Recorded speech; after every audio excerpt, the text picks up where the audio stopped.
BRS శ్రేణులు మాజీ చైర్మన్లు ఎమ్మెల్యేలు మంత్రులు దీంతో ఏమన్నా ప్రభుత్వం వచ్చేది ఉందా ప్రభుత్వం పోయేది ఉందా ఎందుకు కాంగ్రెస్ పార్టీ అధికారంలోకి వచ్చి 22 నెలల కాలం పూర్తయితున్నది దుబ్బాక బై ఎలక్షన్ వచ్చినప్పుడు కూడా రేవంత్ రెడ్డి గారు ఏం చెప్పిండంటే ఇయాల ఈ ఒక్క సీట్ ఓడిపోతే టిఆర్ఎస్ కేసీఆర్ ముఖ్యమంత్రి పదవి ఏం పోదు కానీ ఒక్క సీట్ లో కాంగ్రెస్ పార్టీ గెలిస్తే తెలంగాణలో ఉన్న 4 కోట్ల బిడ్డల అప్పులైన ఏం చెప్తున్నారు అవును అప్పులైనాయి కదా మీరు 4.5 లక్షల కోట్లు అప్పులు చేసిపోయారు మిగులు రాష్ట్రాన్ని మీ చేతిలో పెడితే ఇలా ఏం చేయకున్నా 22 నెలల్లో 2.5 లక్షల అప్పు చేసిన రేవంత్ రెడ్డి గారు ఒక ఇటుక పేర్చలేదు ఒక ఇల్లు కట్టలేదు టీఆర్ఎస్ పార్టీ ఆదాయం కూడా విపరీతంగా పెరిగింది దేశంలో నెంబర్ 1 ప్రాంతీయ పార్టీ మీ ప్రగతి భవన్ పెంచుకున్నారు కేసీఆర్ కుటుంబం ఆస్తులే పెరిగినాయి కేసీఆర్ ఆస్తులు పెంచుకొని ఉండుంటే ముఖ్యంగా జూబ్లీహిల్స్ నియోజకవర్గంలో రౌడీలు పోలీసులు ఒకటైనరు ఇలా రౌడీలు పోలీసులు ఒకటైనరు కాబట్టి ఇలా మా ప్రచారం అడ్డుకుంటున్నారు నేను నవీన్ యాదవ్ మాటల్లో నిన్న మీడియా ముందుకు వచ్చి మాట్లాడతాడు ఇలా నా ఇల్లు జూబ్లీహిల్స్ నా ప్రాంతం మాత్రం ఎవరు కూడా మీ ఇల్లు కూడా మీ గల్లీలు దాటరు మీ ఇల్లు చూడరు ఇక అంతే గల్లీ దాటరు ఇల్లు చూడరు అంటే ఎవరిని బెదిరిస్తున్నారండి ఏం చేస్తున్నది పోలీస్ వ్యవస్థ ఏం చేస్తున్నది ఎలక్షన్ కమిషన్ చర్యలు తీసుకోవద్దా దీని మీద ఇప్పుడు జూబ్లీహిల్స్ ప్రజలకు సానుభూతి కావాలన్నా అభివృద్ధి కావాలన్నా కంటోన్మెంట్ ఎన్నికల్లో ఇదే ముఖ్యమంత్రి గారు ఏం చెప్పిండంటే అక్కడికి పోయి మీకు అభివృద్ధి కావాలా ప్రతిపక్ష పార్టీకి అయితే ఆ ఓటు మోరిలేసినట్టు మాకు వేయండి మేము అభివృద్ధి చేస్తామని చెప్పిండు 1000 కోట్లతో అభివృద్ధి అన్నాడు పాయింట్ గన్లో బ్లాక్ పెట్టి ఇస్తవా సస్తవా అనే కల్చర్ మొదలైంది ఈ రాష్ట్రంలో అంటే ఆనాడు కేసీఆర్ గారి నాయకత్వంలో అగ్రికల్చర్ బ్రహ్మాండంగా డెవలప్ చేస్తే నేడు గన్ కల్చర్ మొదలైందండి ఈ రాష్ట్రంలో ఎటుపోతున్నది ఈ రాష్ట్రము ఎవరి పాలైంది ఈ రాష్ట్రము జూబ్లీహిల్స్ నియోజకవర్గంలో ఓడిపోతే మా మంత్రుల పదవులకు మా ప్రభుత్వాలకు మేము రాజీనామా చేస్తామని ఒప్పుకుంటారా రెఫరెండం అని ప్రకటించే దమ్మున్నదా మీకు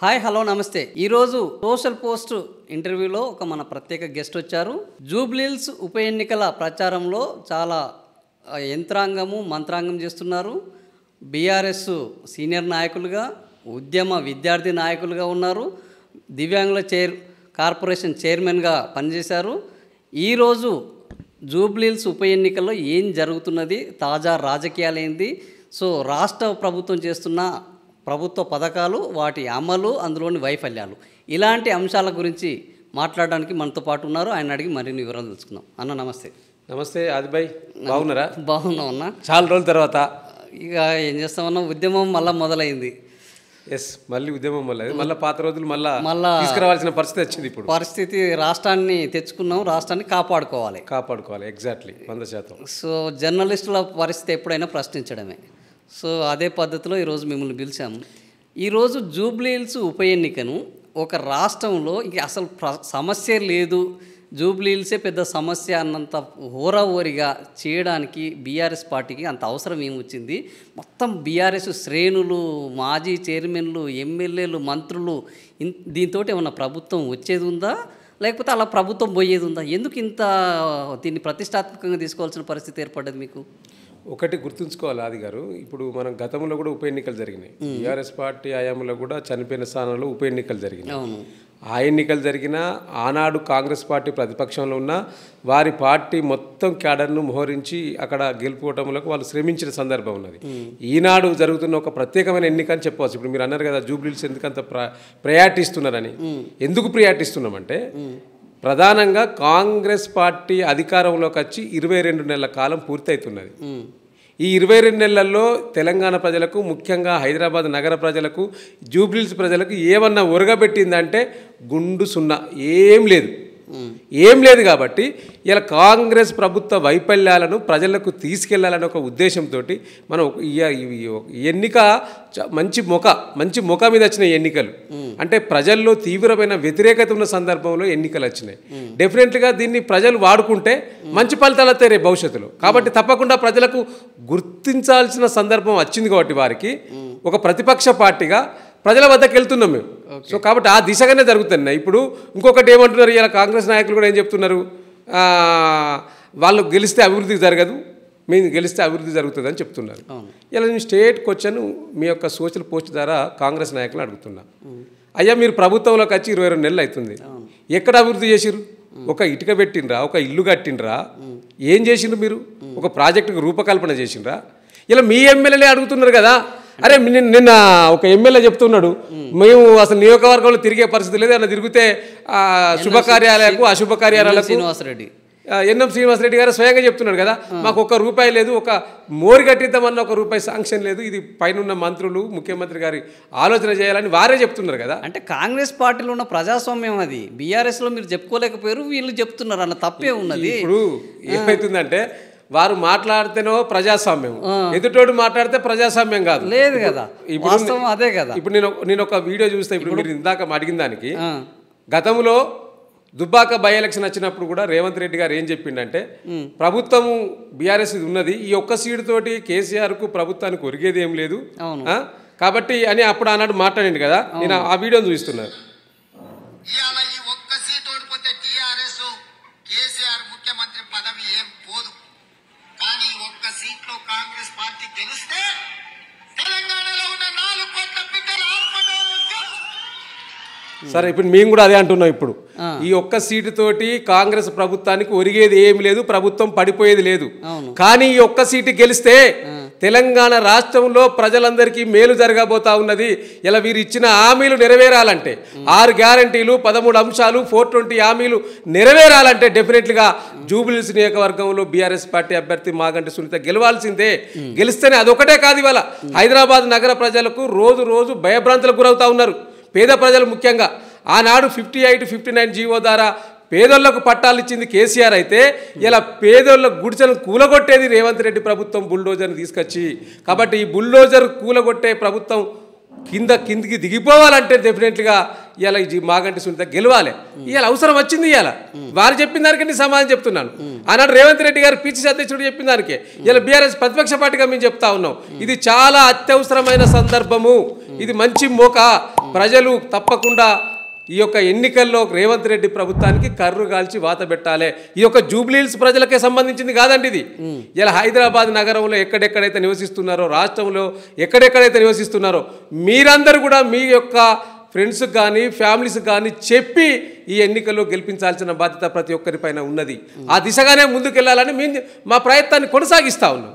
కాబట్టి వారు అనేకం చెప్పిండ్రు, ఏం చేసిండ్రు? ఇలా 6 గ్యారంటీలు 13 అంశాలు ఉన్నారు. మేమే కదా ఇప్పుడు బాకీ కార్డు పెట్టి ప్రజలకు గుర్తు చేసింది. ఇంటింటికి తీసుకెళ్ళి బాకీ కార్డులు ఇచ్చినాం.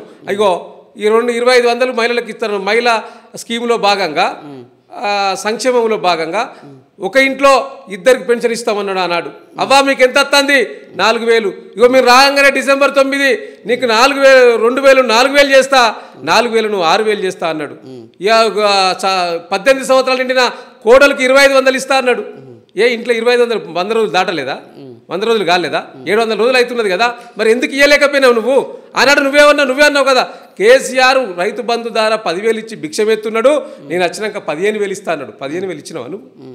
ఎందుకు ఈ జూటా మాటలు, ఎందుకు ఈ ప్రజలను మోసగించే మాటలు?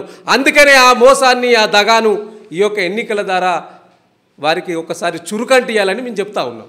ఇప్పుడు మీరు చెప్పిన దాంట్లో ఒకటి, ఎందుకు హామీలను అమలు చేయలేదు, బాకీ కాడని చెప్తున్నారు.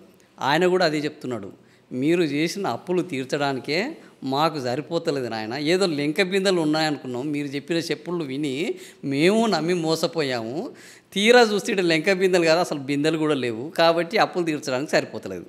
రెండవది జూబ్లీహిల్స్ హైదరాబాద్ ఎన్నికలకు సంబంధించి ఆల్రెడీ హైదరాబాద్ ప్రజలందరూ మ్యాండేట్ ఇచ్చేశారు. ఏంది, కాంగ్రెస్కి ఒక్క సీటు కూడా ఇవ్వలేదు హైదరాబాద్లో, మేము బీఆర్ఎస్ పక్షాన్నే ఉన్నామని తీర్చారు ఆల్రెడీ. ఇంకా ఇప్పుడు కొత్తగా వాళ్ళు కర్రు కాల్చాల్సింది ఏంది, వాత పెట్టాల్సింది ఏంది?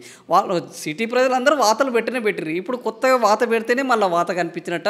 ఇప్పుడు ఒకవేళ సపోజ్ అనుకుందాం, ఈడ కాంగ్రెస్ గెలిచింది అని అంటే వ్యతిరేకత లేదని మీరు ఒప్పుకుంటారా ప్రభుత్వం మీద? డెఫినెట్లీ ఒక మంచి క్వశ్చన్ అడిగారు మీరు. ఇవాళ గత అసెంబ్లీ ఎన్నికల్లో జరిగినప్పుడు ఒక్క సీటు గెలవలేదు. వాస్తవం ఎందుకు గెలవలేదంటే వారు చేసింది ఏం లేదు కాబట్టి, వారి మోసాలకు కొంత ప్రజలు ఆకర్షితులైండ్రు, వారు ఇచ్చిన పథకాలకు ఆకర్షితులై గ్రామాలలో వేసిండ్రు. కానీ హైదరాబాద్ ప్రజలు అభివృద్ధిని చూసిండ్రు కాబట్టి, వాళ్ళ కళ్ళ ముందు కనిపించింది కాబట్టి హైదరాబాద్లో మేము కట్టిన ఫ్లైఓవర్స్, మేము కట్టిన నాలాలు, మేము నిర్మించిన నాలాలు అనేక ఓటేశారు. సో కాబట్టి ఇక్కడ మాకు బ్రహ్మాండమైన మెజార్టీతో సీట్లు అందించారు. ఇవాళ మీరు ఇంకో క్వశ్చన్ అడిగినారు, ఇలా మీకు ఒక్కడితోటి అప్పులు ఎందుకు అప్పులైనా అని చెప్తున్నారు. అవును, అప్పులైనాయి కదా. మీరు 4.5 లక్షల కోట్లు అప్పు చేసిపోయారు. మిగులు రాష్ట్రాన్ని మీ చేతిలో పెడితే ఇప్పుడు ఆది గారు మేము చేసిన అప్పు, ప్రతి అప్పుకు లక్షల కోట్ల ఆస్తిని సృష్టించిన ఒక అంశం. రెండవది ఏంటంటే ఇలా ఏం చేయకున్నా 22 నెలల్లో 2.5 లక్షల అప్పు చేసిన రేవంత్ రెడ్డి గారు. ఒక ఇటుక పేర్చలేదు, ఒక ఇల్లు కట్టలేదు, ఒక ప్రాజెక్టు రూపకల్పన చేయలేదు, కొత్త ప్రాజెక్టు కట్టలేదు. కానీ మేము చేసిన అప్పుతోటి ఇలా బ్రహ్మాండమైన ప్రపంచంలో అతిపెద్దదైన ఎత్తిపోతల ప్రాజెక్టు కాళేశ్వరం నిర్మించినాము. కాళేశ్వరం నిర్మించడమే కాకుండా ఇలా మహబూబ్ నగర్లో కావచ్చు, అదేవిధంగా ఆ సీతారామ కావచ్చు, ఇట్లాంటి అనేక జిల్లాల్లో ఆనాడు సాగునీటి కోసం తండ్లాట ఉండద్దని కేసీఆర్ గారు బాగా ఆలోచన చేసి ముందు చూపుతోటి ప్రాజెక్టులు నిర్మాణం చేసినాము. కొత్తగా జిల్లాలు ఏర్పాటు చేసి ఆ జిల్లాలకు జిల్లా కలెక్టర్ల కార్యాలయం నిర్మించినాము, ఎస్పీ కార్యాలయం నిర్మించినాము. ఇలా ఆయన కూర్చునే ముఖ్యమంత్రి గారు స్వయంగా కూర్చునే రాష్ట్ర సచివాలయాన్ని నిర్మించింది కేసీఆర్ గారు. మీరు వచ్చినాక ఒక ఆఫీసు కట్టిందండి. ఇలా మేము అప్పు చేసి మేమేం సొంత ప్రజల కోసం వాడలేదు, అప్పు చేయడమే కాదు, ఇలా పర్ క్యాపిటల్ ఇన్కమ్ను పెంచినాం. మేము ఇలా దేశంలోనే నెంబర్ 1 రాష్ట్రంగా ఈ రాష్ట్రాన్ని తీర్చిదిద్దినాం. గతంలో 1,24,000 పర్ క్యాపిటల్ ఇన్కమ్ ఉంటే మేము వచ్చినాక 3.5 లక్షలు అయింది కదా. ఇలా జిఎస్డిపి గతంలో 5 లక్షలు ఉంటే మేము వచ్చినాక 15 లక్షలు అయింది కదా జిఎస్డిపి. మరి వీరు వచ్చినాక మొత్తం ఆదాయంలో అంత పాతానికి ఏంది మొత్తం కింది స్థాయికి దిగజార్చింది కదా. ఇలా ఆదాయం టీఆర్ఎస్ పార్టీ ఆదాయం కూడా విపరీతంగా పెరిగింది. దేశంలో నెంబర్ 1 ప్రాంతీయ పార్టీ ఆదాయం కూడా పెరిగిందని రేవంత్ రెడ్డి విమర్శిస్తున్నాడు. ఇప్పుడు మీ పార్టీ ఆస్తులు పెంచుకున్నారు, మీ ప్రగతి భవన్ పెంచుకున్నారు, కేసీఆర్ కుటుంబం ఆస్తులే పెరిగినాయని పొద్దున లేస్తే వాళ్ళు చెప్తున్నారు. అందులో వాస్తవం లేదా? అది శుద్ధ అబద్ధం అండి. ఇప్పుడు కేసీఆర్ ఆస్తులు పెంచుకొని ఉండుంటే మరి నీ లెక్క పెద్ద పెద్ద ప్యాలెస్లు ఉండలేడు కదా కేసీఆర్ గారు. ఆనాడు ప్రగతి భవన్ 100 బెడ్రూమ్లు అన్నారు కదా. మరి ఆ ప్రగతి భవన్లో ఉన్నది మీరే కదా. ఇలా ఉన్న డిప్యూటీ సీఎం బట్టి విక్రమార్క గారు ఉంటున్నారు, మరో దాంట్లో సీతక్క గారు ఉంటున్నారు. మరి ఆ 100 రూములలో బాత్రూమ్లకు కూడా మొత్తం బుల్లెట్ ప్రూఫ్ అని చెప్పారు కదా. మీరు అంతా బుల్లెట్ ప్రూఫ్ పెట్టుకున్నారు. మరి అవన్నీ చూపించరా మీరు? ఇలా ప్రజలకు చూపించండి ఒకసారి. ఎందుకు మీరు మొత్తం బట్టగాల్చి మీదేస్తారు? ఎలా పార్టీ ఆదాయం పెరిగిందంటే ఏ రాజకీయ పార్టీ అయినా అది రూల్స్ ప్రకారం రాజ్యాంగబద్ధంగా తీసుకునే ఫండ్స్ని తీసుకొని పార్టీ ముందుకెళ్తుందండి. ఏ పార్టీ అయినా, ఏ రాజకీయ పార్టీ అయినా. ఇవాళ కాంగ్రెస్ పార్టీ అయినా, బీజేపీ పార్టీ అయినా, బీఆర్ఎస్ పార్టీ అయినా. సో విరాళాలు సేకరిస్తుంది పార్టీ ముందుకు వెళ్ళాలంటే. ఆ దిశగా తీసుకున్నాం తప్పితే వ్యక్తిగతంగా మేము మా ప్రజల కోసం తీసుకోలేదు. తీసుకున్న ప్రతి పైసలు కూడా మళ్ళీ ప్రజలకే ఖర్చు పెడతా ఉన్నాం. ప్రజా సంక్షేమం కోసం పార్టీ తీసుకునే నిర్ణయాల పట్ల ఇలా మేము పార్టీ నుంచి వెళ్ళి మా పార్టీ సభ్యత్వం తీసుకున్న వాళ్ళందరికీ ఎక్కడన్నా ఇన్సిడెంట్ జరిగితే 2 లక్షల రూపాయలు మా పార్టీ నుంచి వెళ్ళి ఇన్సూరెన్స్ చేసి ఇస్తున్నాం. మేము ప్రమాద బీమా ఇస్తా ఉన్నాము. సో కాబట్టి ఇలా ఆస్తులు పెంచుకుంటున్నది రేవంత్ రెడ్డి కుటుంబ సభ్యులు. రేవంత్ రెడ్డి మాత్రమే ఆస్తులు పెంచుకుంటున్నది రాష్ట్రంలో చూస్తలేము మన కళ్ళ ముందు. ఇలా రాష్ట్రంలో ఏం జరుగుతుంది? మొత్తం పంపకాల గొడవలు జరుగుతూ ఉన్నాయి. చివరికి మొన్న జరిగిన క్యాబినెట్లో కూడా ఇలా అధికారులను బయటికి పంపించి అది క్యాబినెట్ మీటింగ్ ఎట్లయితుందండి? మీ పీసీసీ మీటింగ్ లెక్క అయిపోయింది అది. నువ్వు క్యాబినెట్ మీటింగ్ కూడా పీసీసీ మీటింగ్ లెక్క. ఎవరు అధికారులతోటి మీటింగ్ చేసుకున్నారు కదండి. అధికారులతో చేసుకున్న తర్వాత ఈ ప్రాక్టీస్ ఇప్పుడు కొత్తగా ఉన్నది ఏం కాదు కదా. కాంగ్రెస్ ప్రభుత్వంలో జరిగింది, బీఆర్ఎస్ ప్రభుత్వంలో జరిగింది, మళ్ళా జరుగుతున్నది. 1 గంట సేపు అధికారులతోటి క్యాబినెట్ సమావేశం జరుగుతుంది. అయిపోయిన తర్వాత ఎజెండా అయిపోయిన తర్వాత వీళ్ళు ఎట్లా కలిసినాం కాబట్టి మాట్లాడుకున్నారు. ఇప్పుడు ఆ ఎజెండాలో అధికారులు ఉంటే ఎక్కడ లీకులు వస్తారే బయటకు అని చెప్పి అధికారులే బయటకు చెప్తున్నారని. ఎందుకంటే అధికారులు ఇంకా మేము చెప్పినట్టు ఇంటలేమని ఒక భ్రమలో రేవంత్ రెడ్డి ఉన్నట్టు కనిపిస్తూ ఉన్నది. వారు చాలా సందర్భాల్లో మాట్లాడిండ్రు కదా. అంటే మీ పంపకాల గొడవలు మన కళ్ళ ముందు కనిపించినాయి కదా. నీకెంత, నాకెంత, నా వాటెంత, నీ వాటెంత, ఈ వీళ్ళ వాటల గురించి మాట్లాడుతున్నారు. ప్రజా సంక్షేమం గురించి, ప్రజలకు ఇచ్చిన హామీల గురించి క్యాబినెట్లో చర్చ జరుగుతలేదు కాదన్న. ఇప్పుడు రేవంత్ రెడ్డి చెప్పేది వాస్తవం కదా. అధికారం మారినా కూడా అధికారులు బీఆర్ఎస్ మైండ్ సెట్ నుంచి మారలేదు. ఈరోజు బైండ్ ఓవర్ చేశారు. ఎవరిని? కాంగ్రెస్ అభ్యర్థి వాళ్ళ తండ్రిని బైండ్ ఓవర్ చేశారు. గత చరిత్రలో ఎప్పుడైనా ఒక అభ్యర్థి తండ్రిని కానీ వాళ్ళ అక్కని కానీ చెల్లెని కానీ బైండ్ ఓవర్ చేసిరా? బైండ్ ఓవర్ చేయలేదు. ఈరోజు వాళ్ళే పార్టీ, వాళ్ళదే ప్రభుత్వము, కానీ ఎలక్షన్ కమిషన్ పనిచేస్తుందా, మీ వైపు అధికారులు పనిచేస్తున్నారా అర్థం కావట్లేదు. వాళ్ళ అభ్యర్థిని బైండ్ ఓవర్ చేసుకునే దౌర్భాగ్యం ఉందంటే ఆయన చెప్పింది కరెక్టే కదా. 2 అంశాలు ఉన్నాయి మీరు చెప్పిన దాంట్లో. అధికారులు మారలేదు, అధికారులు ఇంకా గత ప్రభుత్వంలో ఉన్నట్టే కనిపిస్తుంది అన్నాడు. ఒకసారి ఆత్మపరిశీలన చేసుకోవాలి మరి రేవంత్ రెడ్డి. నీకు పాలన చేతనైతే లేదన్నట్టే కదా ఈ లెక్కన. నీకు అధికారులతో ఎట్లా పని చేయించుకున్నానే తెలివి లేదన్నట్టే కదా దీని అర్థం. ఇంకా రెండో అంశం ఏంటి అంటే ఇలా వాళ్ళ తండ్రినే బైండ్ ఓవర్ ఏంటంటే ఇప్పుడు జూబ్లీహిల్స్ నియోజకవర్గంలో ఎలక్షన్ కమిషన్ కంట్రోల్లో వ్యవస్థ నడుస్తుంది. అది బీఆర్ఎస్ఆ కాంగ్రెసా అని కాకుండా ఎలక్షన్ కంట్రోల్ ఉంటుంది కాబట్టి ఇలా బైండ్ ఓవర్ చేసినప్పుడు ఇలా నవీన్ యాదవ్ ఏం చెప్తుండు, మా కుటుంబానికి రౌడీ షీటర్ నేపథ్యం లేదన్నాడు కదా. మరి బైండ్ ఓవర్లలో 100 మంది బైండ్ ఓవర్ చేసిన దాంట్లో మీ తండ్రి చిన్న శ్రీశైలం యాదవ్తో పాటు మీ బాబాయి రమేష్ యాదవ్ కూడా అలానే ఉన్నాడు కదా రౌడీ షీటర్ దాంట్లో. అంటే దీన్ని బట్టి అర్థమయ్యేది ఏంది, ఇలా ఈ జూబ్లీ నియోజకవర్గంలో ఏం జరుగుతూ ఉన్నది, రౌడీ షీటర్ నేపథ్యం ఉన్న కుటుంబానికి ఇవాళ నేను చెప్పడం కాదు. ఇవాళ గతంలో ఈ యొక్క చిన్న శ్రీశైలం యాదవ్ టీడీపీ పార్టీలో జాయిన్ అయినప్పుడు అప్పటి ముఖ్యమంత్రి రాజశేఖర రెడ్డి గారు చెప్పింది నేను గుర్తు చేయదలుచుకున్న ఈ సందర్భంగా. ఆనాడు రాజశేఖర రెడ్డి గారు ఏం చెప్పిందంటే చిన్న శ్రీశైలం యాదవ్ రౌడీ అని మాట్లాడడం జరిగింది. ఎస్ నేను అదొకటిసారి చూపిస్తాను నేను ప్రజలకు. అంటే ఇప్పుడు ఆల్రెడీ అది వైరల్ అయిపోయింది కదా.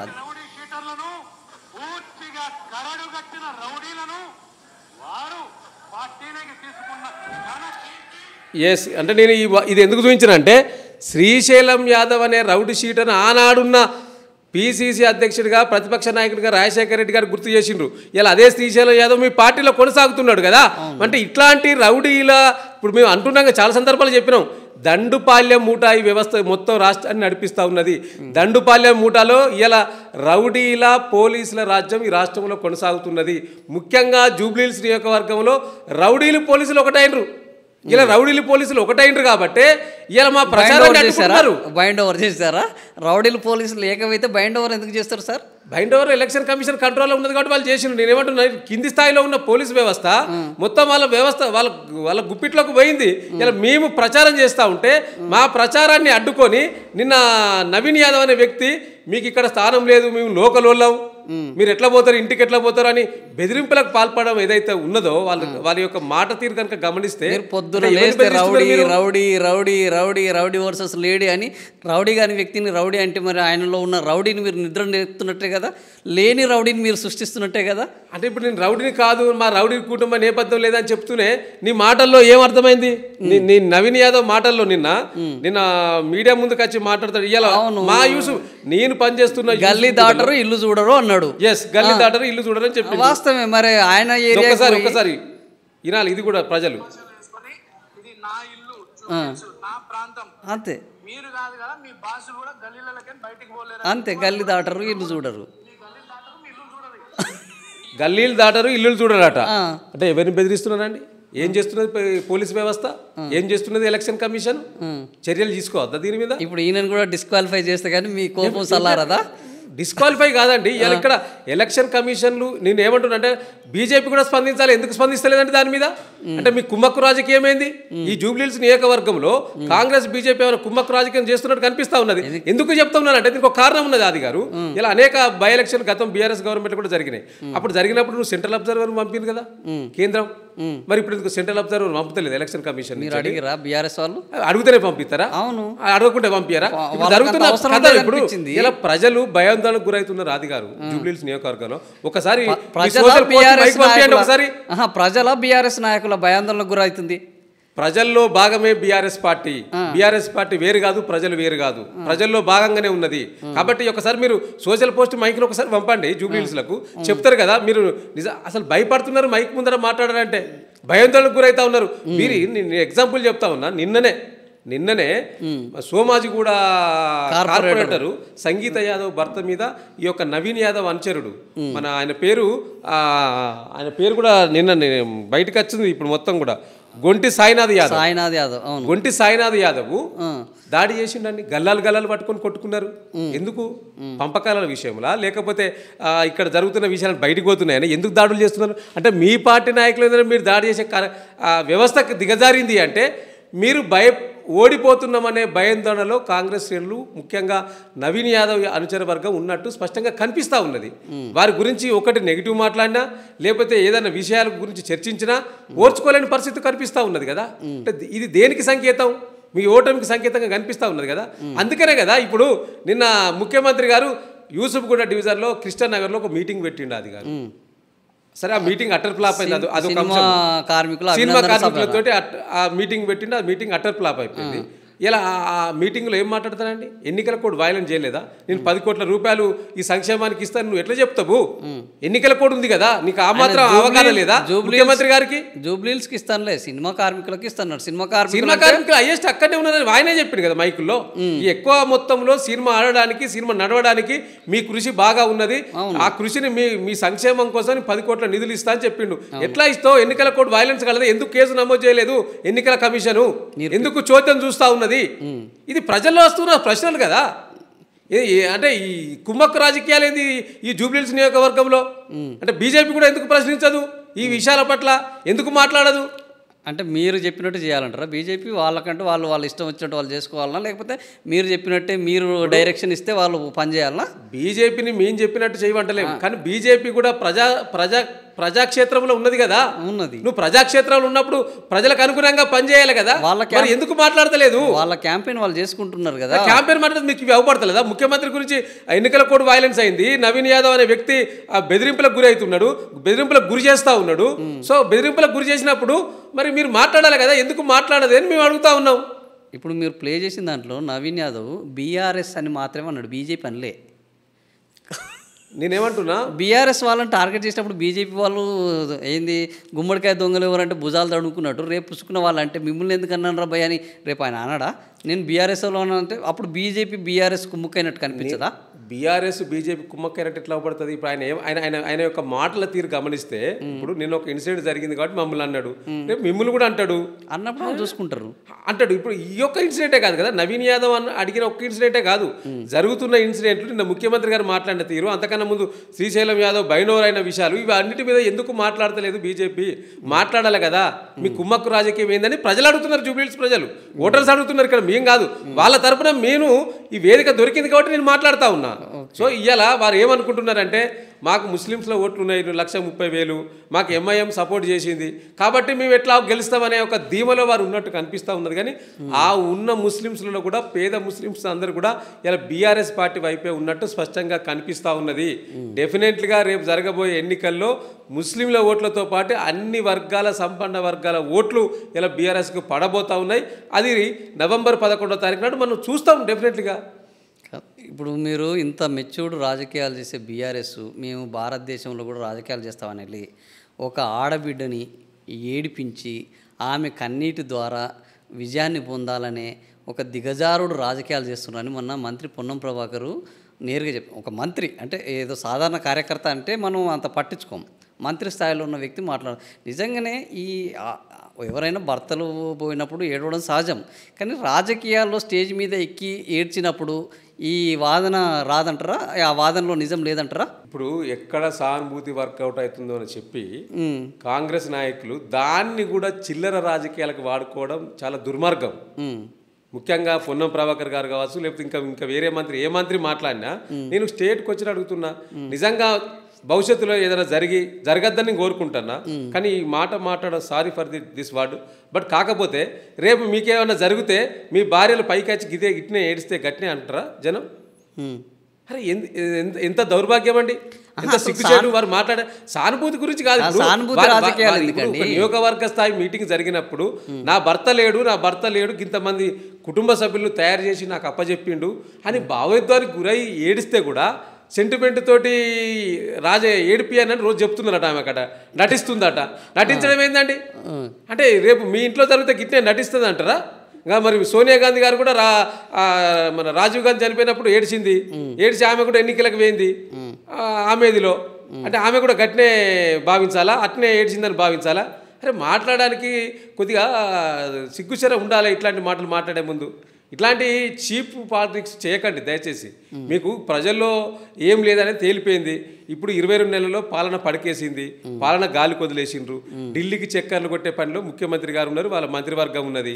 ఈ మొత్తం తెలంగాణ రాష్ట్ర యొక్క ప్రజల ఆత్మగౌరవాన్ని ఢిల్లీలో తాకట్టు పెట్టిండ్రు. ఇప్పుడు జూబ్లీహిల్స్ ప్రజలకు సానుభూతి కావాలన్నా, అభివృద్ధి కావాలన్నా, ఒక అభ్యర్థి తమకు సమర్థుడైన అభ్యర్థి కావాలని కోరుకుంటారు. మాగంటి గోపీనాథ్ 3 సార్లు గెలిచారు. ఇప్పుడు మాగంటి గోపీనాథ్ వైఫ్ అక్కడికి వస్తున్నారు. ఆ లోకల్గా నవీన్ యాదవ్ ఇంతకుముందు కూడా 2 సార్లు పోటీ చేశారు, మూడోసారి అజరుద్దీన్ కోసం పనిచేశారు యువకుడు. సో అభివృద్ధి కావాలి, అధికార పార్టీకి ఉన్న వాళ్ళకు ఓటేస్తే జూబ్లీహిల్స్ అభివృద్ధి అవుతారా? గోపీనాథ్ భార్య ఆమెకు సానుభూతి కోసం ఓట్లేస్తే జూబ్లీహిల్స్ అభివృద్ధి అవుతుందా? ఏంది ఈ రాజకీయము? మంచి క్వశ్చన్ అడిగినారు. అభివృద్ధి కావాలా ప్రతిపక్ష పార్టీకి అయితే ఏమవుతుంది ప్రజలకని అడిగినారు. అంతే కదా. నేను ఒక్కటే, మీరు అడిగిన దానికి సమాధానం, దీనికంటే ముందు ఒక 6 నెలలు అవుతుంది కావచ్చు, మన హైదరాబాద్లో కంటోన్మెంట్ ఎన్నిక జరిగింది. కంటోన్మెంట్ ఎన్నికల్లో ఇదే ముఖ్యమంత్రి గారు ఏం చెప్పిండంటే, అక్కడికి పోయి మీకు అభివృద్ధి కావాలా, ప్రతిపక్ష పార్టీకి అయితే ఆ ఓటు మోరిలేసినట్టు మాకు వేయండి, మేము అభివృద్ధి చేస్తామని చెప్పిండు. 1000 కోట్లతో అభివృద్ధి అన్నాడు. ₹1 ఇచ్చిండా కంటోన్మెంట్కు? అహనా పెళ్ళి అంటే కోట శ్రీనివాసరావు గుర్తొస్తాడు వీళ్ళ ముచ్చట చెప్తా అంటే. ఆయన కోడిని ఇట్లా ఏలాడ తీసుకొని భోజనం చేస్తాడు మన పచ్చడి పెట్టుకొని, కోట శ్రీనివాసరావు గట్లా ఉన్నది. ఇప్పుడు అంటే మీరు చెప్తున్న మాటలు నమ్ముకొని ఓటేస్తే పక్కనే నియోజకవర్గం ఉన్నది, పర్లాంగ్ దూరంలోనే కంటోన్మెంట్ అనే ఒక నియోజకవర్గం ఉన్నది. దయచేసి జూబ్లీహిల్స్ నియోజకవర్గం గుర్తుంచుకోవాలి. అక్కడ ఏం చెప్పిండ్రు, 6000 బెడ్రూమ్లు కట్టిస్తారని పొంగులేటి శ్రీనివాసరెడ్డి అదే వేదిక నుంచి 6 నెలలు తిరక్క ముందే 6000 బెడ్రూమ్లు ఇస్తా అన్నాడు.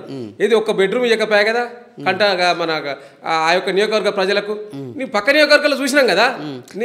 ఇంకెందుకండి అది ఇంకొకటి అసలు పైసలు ఎవరో మోరా అని వాళ్ళు మొత్తుకుంటున్నారు ఎమ్మెల్యేల కింద. ఒక ఎమ్మెల్యే సిగ్గుచేటు ఏంటంటే, ప్రపంచ బ్యాంకుకు ఉత్తరం రాసిండు, నాకు ఒక 100 కోట్ల రూపాయలు కావాలి నా నియోజకవర్గానికి అని. ప్రపంచ బ్యాంకుకు ఉత్తరం రాస్తారండి నియోజకవర్గ ఎమ్మెల్యేలు? అంటే నీ పరిపాలన గట్లున్నది.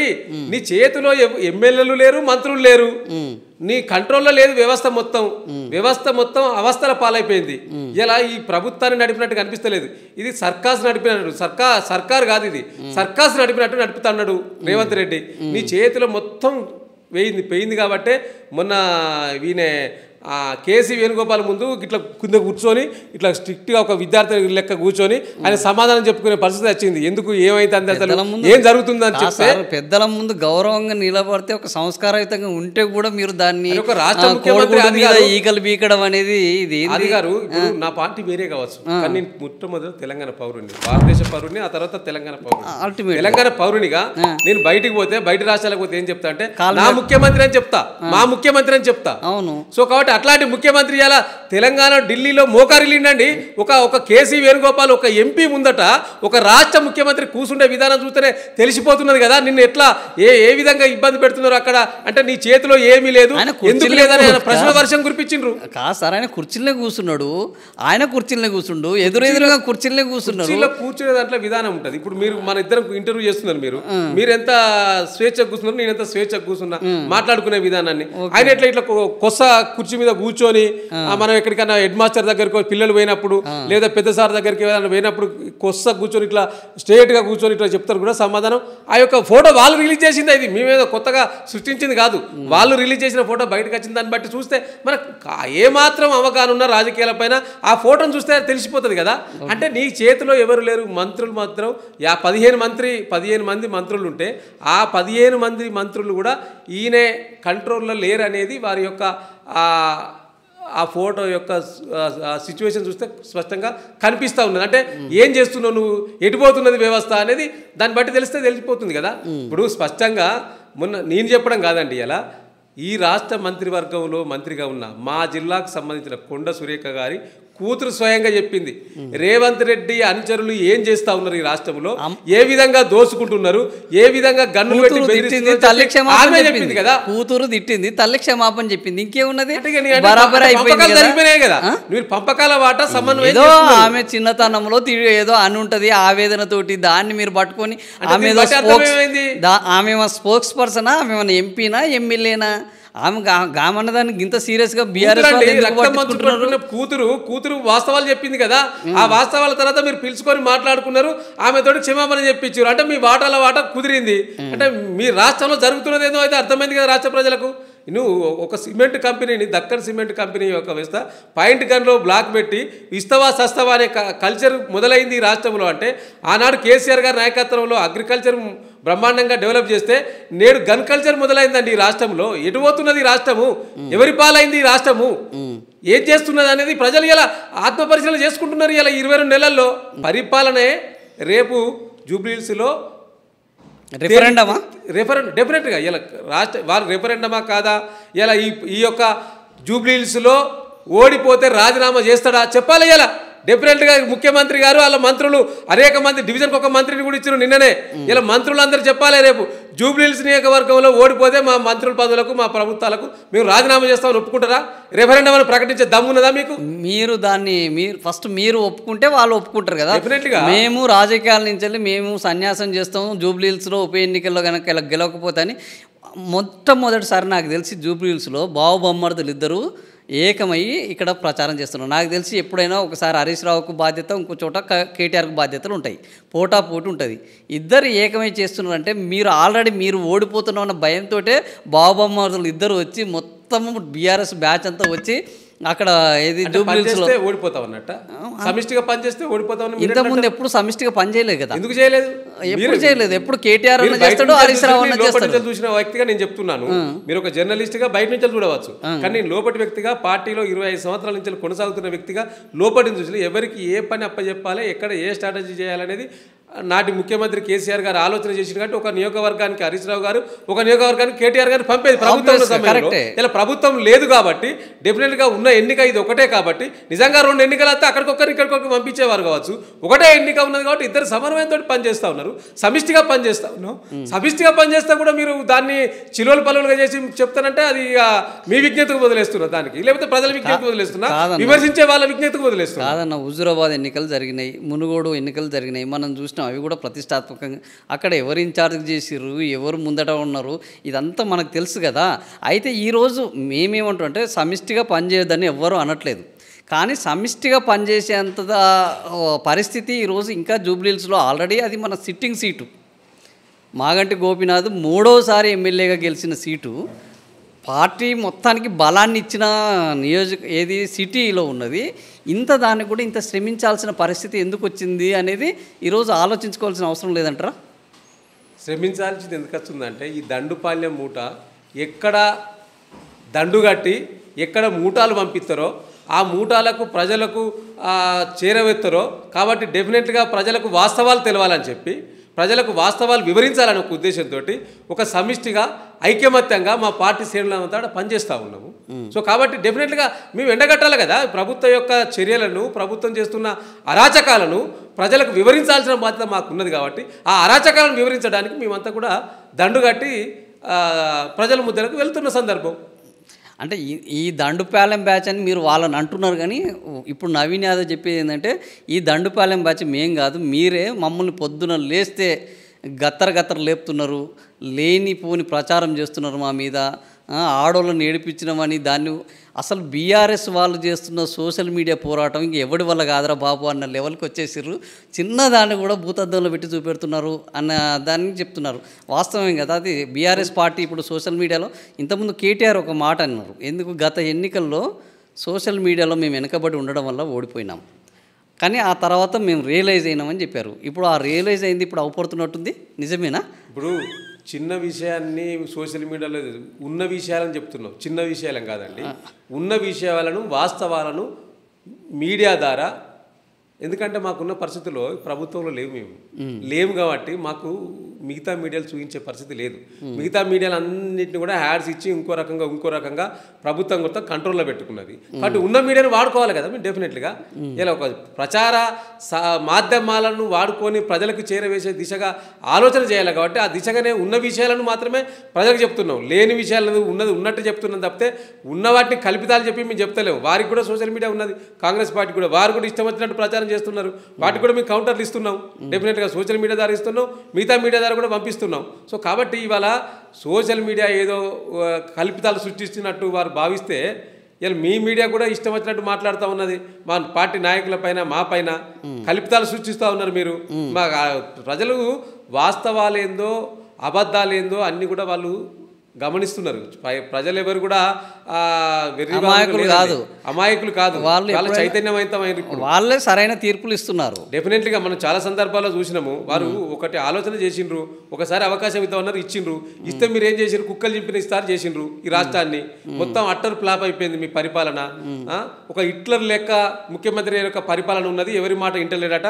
కొత్తల ప్రజాపాలన ప్రజల దగ్గరికే పోతుంది, ప్రజా సమస్యలు పరిష్కరిస్తామని చెప్పినావు. గొప్పగా ప్రజాభవన్ అని చెప్పినావు. ప్రగతి భవన్ ప్రజాభవన్గా మార్చినావు. మొత్తం అక్కడ కిటికీలు అద్దాలు మొత్తం లేకుండా చేసినావు అన్నావు. నువ్వు ఏనాడన్నా ప్రజాభవన్కి వేయడం ముఖ్యమంత్రి గారు ప్రజల సమస్యలు పరిష్కరించిన ఒక్కరోజు మీడియాకు చూపించడానికి తప్పితే ఏదైనా ఒక్క మంత్రి అన్నాడా కూర్చుంటున్నాడా? ఇవాళ అవుట్ సోర్సింగ్ ఎంప్లాయీస్ ఆడ కూర్చున్నారు. నీ ప్రజాపాలన ఎటుపోయిందని ప్రజలు అడుగుతున్నారు. ఇలా నువ్వు ప్రజాభవన్ వేదిక ప్రజాపాలన అన్నావు కదా, ఆనాడు ప్రగతి భవన్ గేట్లు మూసేసిన అన్నావు కదా, నువ్వు ఆ గేట్లు తీసినావు అని చెప్పినావు కదా, మరి నువ్వు కూర్చుంటే తెలుస్తుంది నీకాడ ముఖ్యమంత్రి కూర్చోవాలి.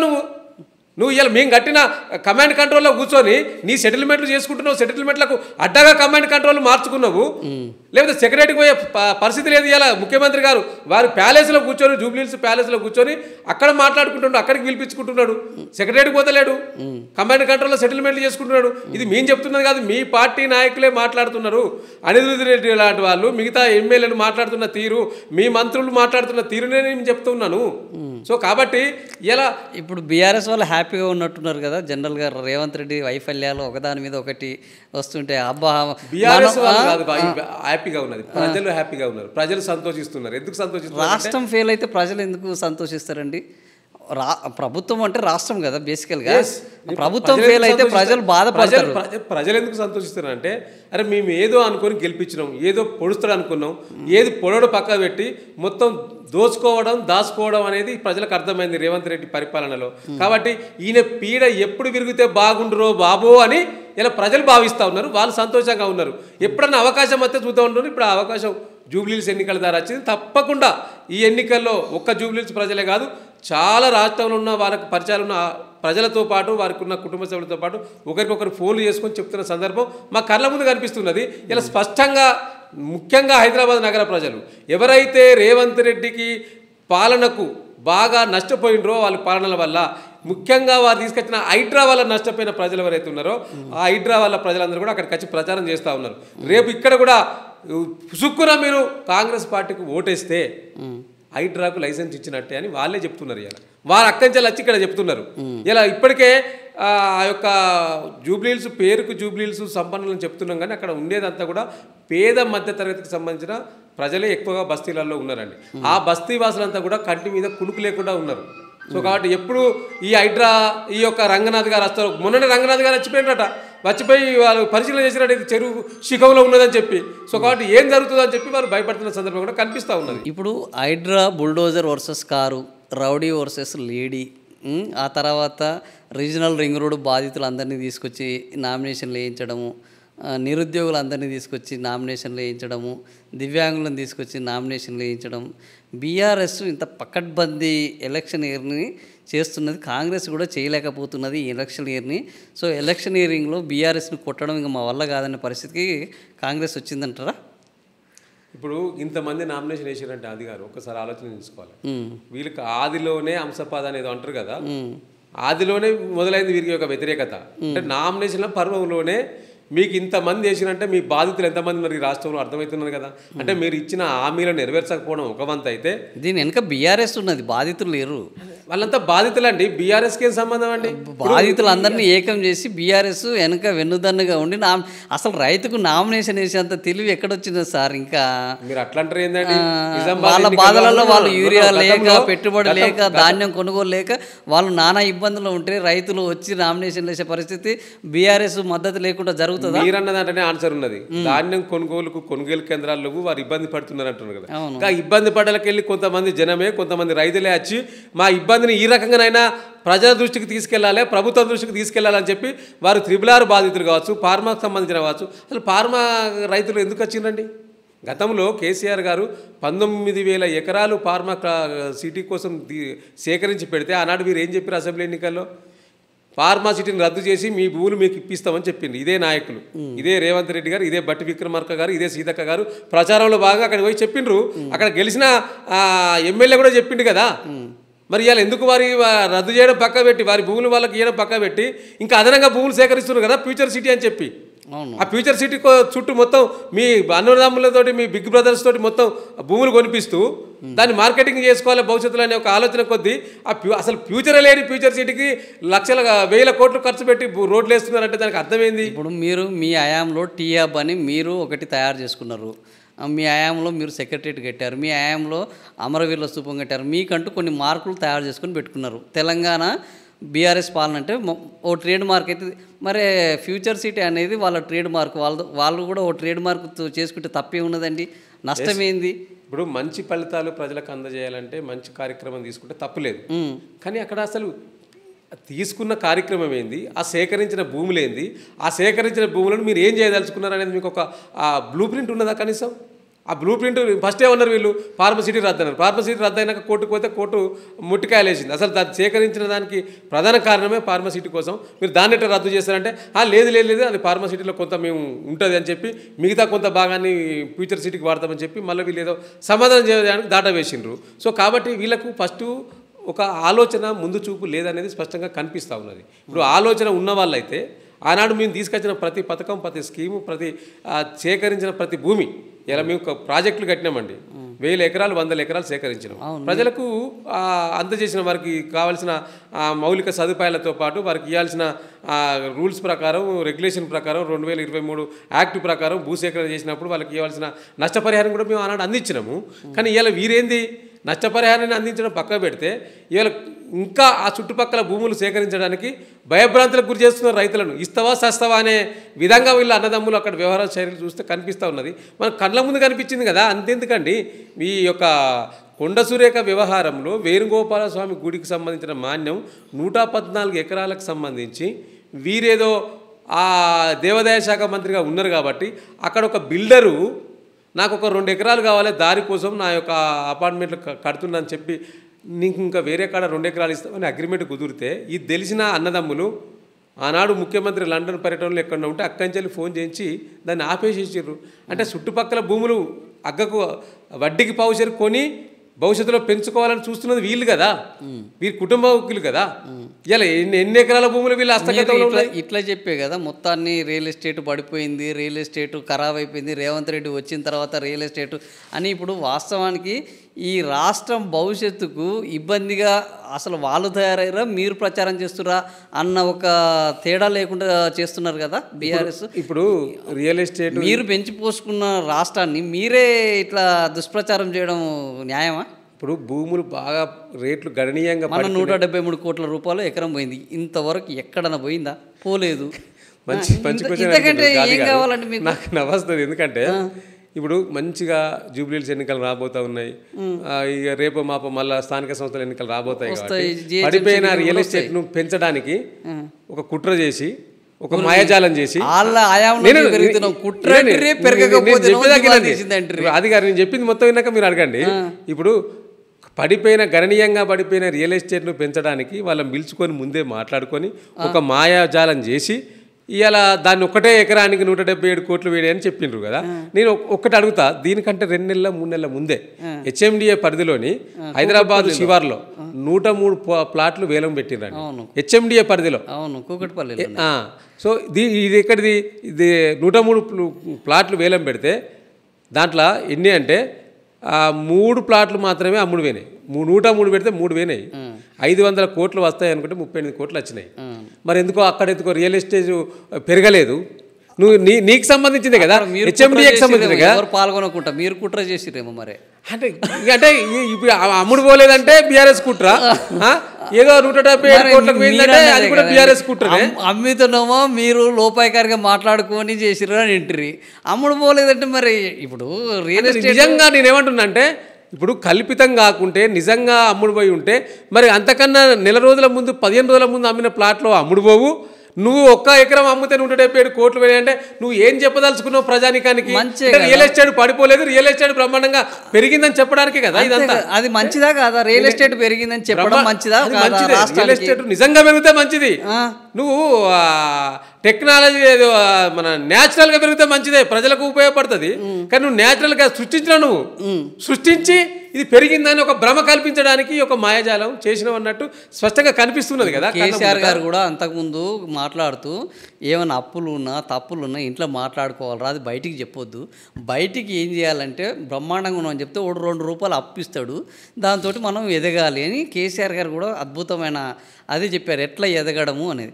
ఇప్పుడు రేవంత్ రెడ్డి కూడా అప్పులు దొరకట్లేవు కాబట్టి రాష్ట్రం దివాలా తీసిందని ఓ వైపు ప్రచారం జరుగుతుంది కాబట్టి ఏదో ఈ దివాలా నుంచి బయటకు వచ్చి ఒక ప్రయత్నం చేస్తే దాన్ని కూడా రాష్ట్రం దివాలా తీసిందని ప్రచారం కాదు, రాష్ట్రం దివాలా తీసిందని ముఖ్యమంత్రి ఒప్పుకున్నాడు.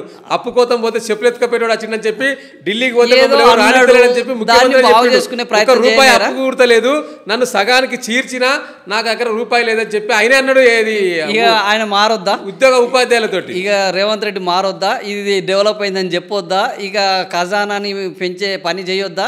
మీరు ఎప్పుడు అదే చెప్పి చెప్పి పుసుక్కున నోరు జారినందుకు ఇక దాన్ని పట్టుకొని ఇంతగానో ప్రచారం చేయడము, ఇది ఎంత వెంటాడము. ఇది అంటే రేవంత్ రెడ్డి మళ్ళీ ఇంకోటి కూడా అదే చేస్తున్నారు. ఇంకోటి ఏంది, ఆయన ఎప్పుడో 25 ఏళ్ళ కింద రౌడీ షీటర్ అయిండు. 25 ఏళ్ళ కింద రౌడీ షీటర్ అయిపోయిన ఆయనను పట్టుకొచ్చి రౌడీ వర్సెస్ లేడీ అని పెడతారు. ఆయన కొడుకు రౌడీగా పని చేయకపోతుంది, ఆయన కొడుకుని రౌడీ రౌడీ రౌడీ అని ఆయనను రెచ్చగొడుతుంది. అంటే ఇప్పుడు బుద్ధుడు అయ్యాలనే కాలేదు కదా, అప్పుడు బుద్ధుడు కానప్పుడు ఆయన అనేకం తప్పులు చేశాడు. ఆ తర్వాత తప్పులు తెలుసుకున్నాడు. మంచి వీళ్ళని ఇక మారనియరా మీరు? వాళ్ళు తప్పులు తెలుసుకొని మారే అవకాశం లేదా? ఇప్పుడు మారి జనసేవ సేవంతిలోకి వస్తే ఎవరైనా అవమానిస్తారు. ఇప్పుడు నక్సలైట్లను కూడా జనసేవలోకి రావాలని ఆ పోలీసు వ్యవస్థ చాలా మంది కోరుకుంటారు, చాలా మంది వస్తున్నారు. నిన్న కూడా మొన్న లొంగిపోమంటారు, కొంతమంది జనసేవ సేవంతిలోకి వస్తున్నారు ముందుగానే. సో ఇప్పుడు ఇలా నిజంగా రౌడీ షీటర్గా ఉన్న చిన్న శ్రీశైలం యాదవ్ మారి కనుక ఉంటే మరి మొన్న వారు నామినేషన్ వేసినప్పుడు, నేను ఇది చూపిస్తా, ఇది ప్రజలందరికీ తెలుసు, నామినేషన్ వేసినప్పుడు నవీన్ యాదవ్ అనే వ్యక్తి నామినేషన్ వేసినప్పుడు మొత్తం చుట్టూ అంతా కూడా రౌడీ షీటర్లు, మొత్తం పైల్మాన్లు, కత్తులు కటార్లతోటి ఇట్లా తిప్పుకుంటా భయభ్రాంతులకు గురి చేసే విధంగా మొత్తం ఈ నగర ప్రజలను ఇబ్బందుల పాలు చేసిన మన నామినేషన్. ఈయన అఖిల్ పైల్వాన్, ఈ యొక్క రౌండ్లో ఉన్న ఆయన అఖిల్ పైల్వాన్. ఈయన ఏ కేసులో లోపలికి పోయిండు ఎరికేనా? బ్రోతల్ కేసులో లోపలికి పోయిండు. ఈయనకు ప్రధాన అనుచరుడు. ఈయన బ్రోతల్ కేసులు నడిపి బయటకు పోయిండు. ఈయన కేసు కింద కూడా డీటెయిల్స్ పెట్టాం ఇక్కడ. ఇక అంటే ఈయన చుట్టూ ఏమున్నది అంటే మొత్తం సిటీలో ఉన్న రౌడీ షీటర్లు అంతా కూడా ఒక కాడికి చేరిండ్రు. ఇలా చేరి ఈయనకు ఇప్పుడు మద్దతు పలికిండ్రు. అంటే రేపు ఏమవుతుంది? రేపు ఇలా జూబ్లీహిల్స్ నియోజకవర్గ ప్రజలు ఏం చెప్తున్నారంటే, రేపు భవిష్యత్తులో ఇప్పటికే ఆర్ఆర్ ట్యాక్స్ అని చెప్పి స్వయంగా దేశ ప్రధాని చెప్పిపోయింది. ఇక్కడ ఎంపీ ఎలక్షన్ అప్పుడు ఆర్ఆర్ ట్యాక్స్ నడుతుంది, రేవంత్ రెడ్డి ట్యాక్స్, రాహుల్ గాంధీ ట్యాక్స్ నడుతుందని చెప్పిండు. అప్పటికే ఈ రాష్ట్రంలో ఒక పక్క ఆర్ఆర్ ట్యాక్స్తో పాటు యూ ట్యాక్స్ అని కూడా ఉన్నది. యూ ట్యాక్స్, బి ట్యాక్స్ కూడా నడుస్తూ ఉన్నది. రేపు భవిష్యత్తులో జూబ్లీహిల్స్ నియోజకవర్గంలో నవీన్ ట్యాక్స్ మొదలు కాబోతుంది అనేది ప్రజలు చెప్తున్న సందర్భం.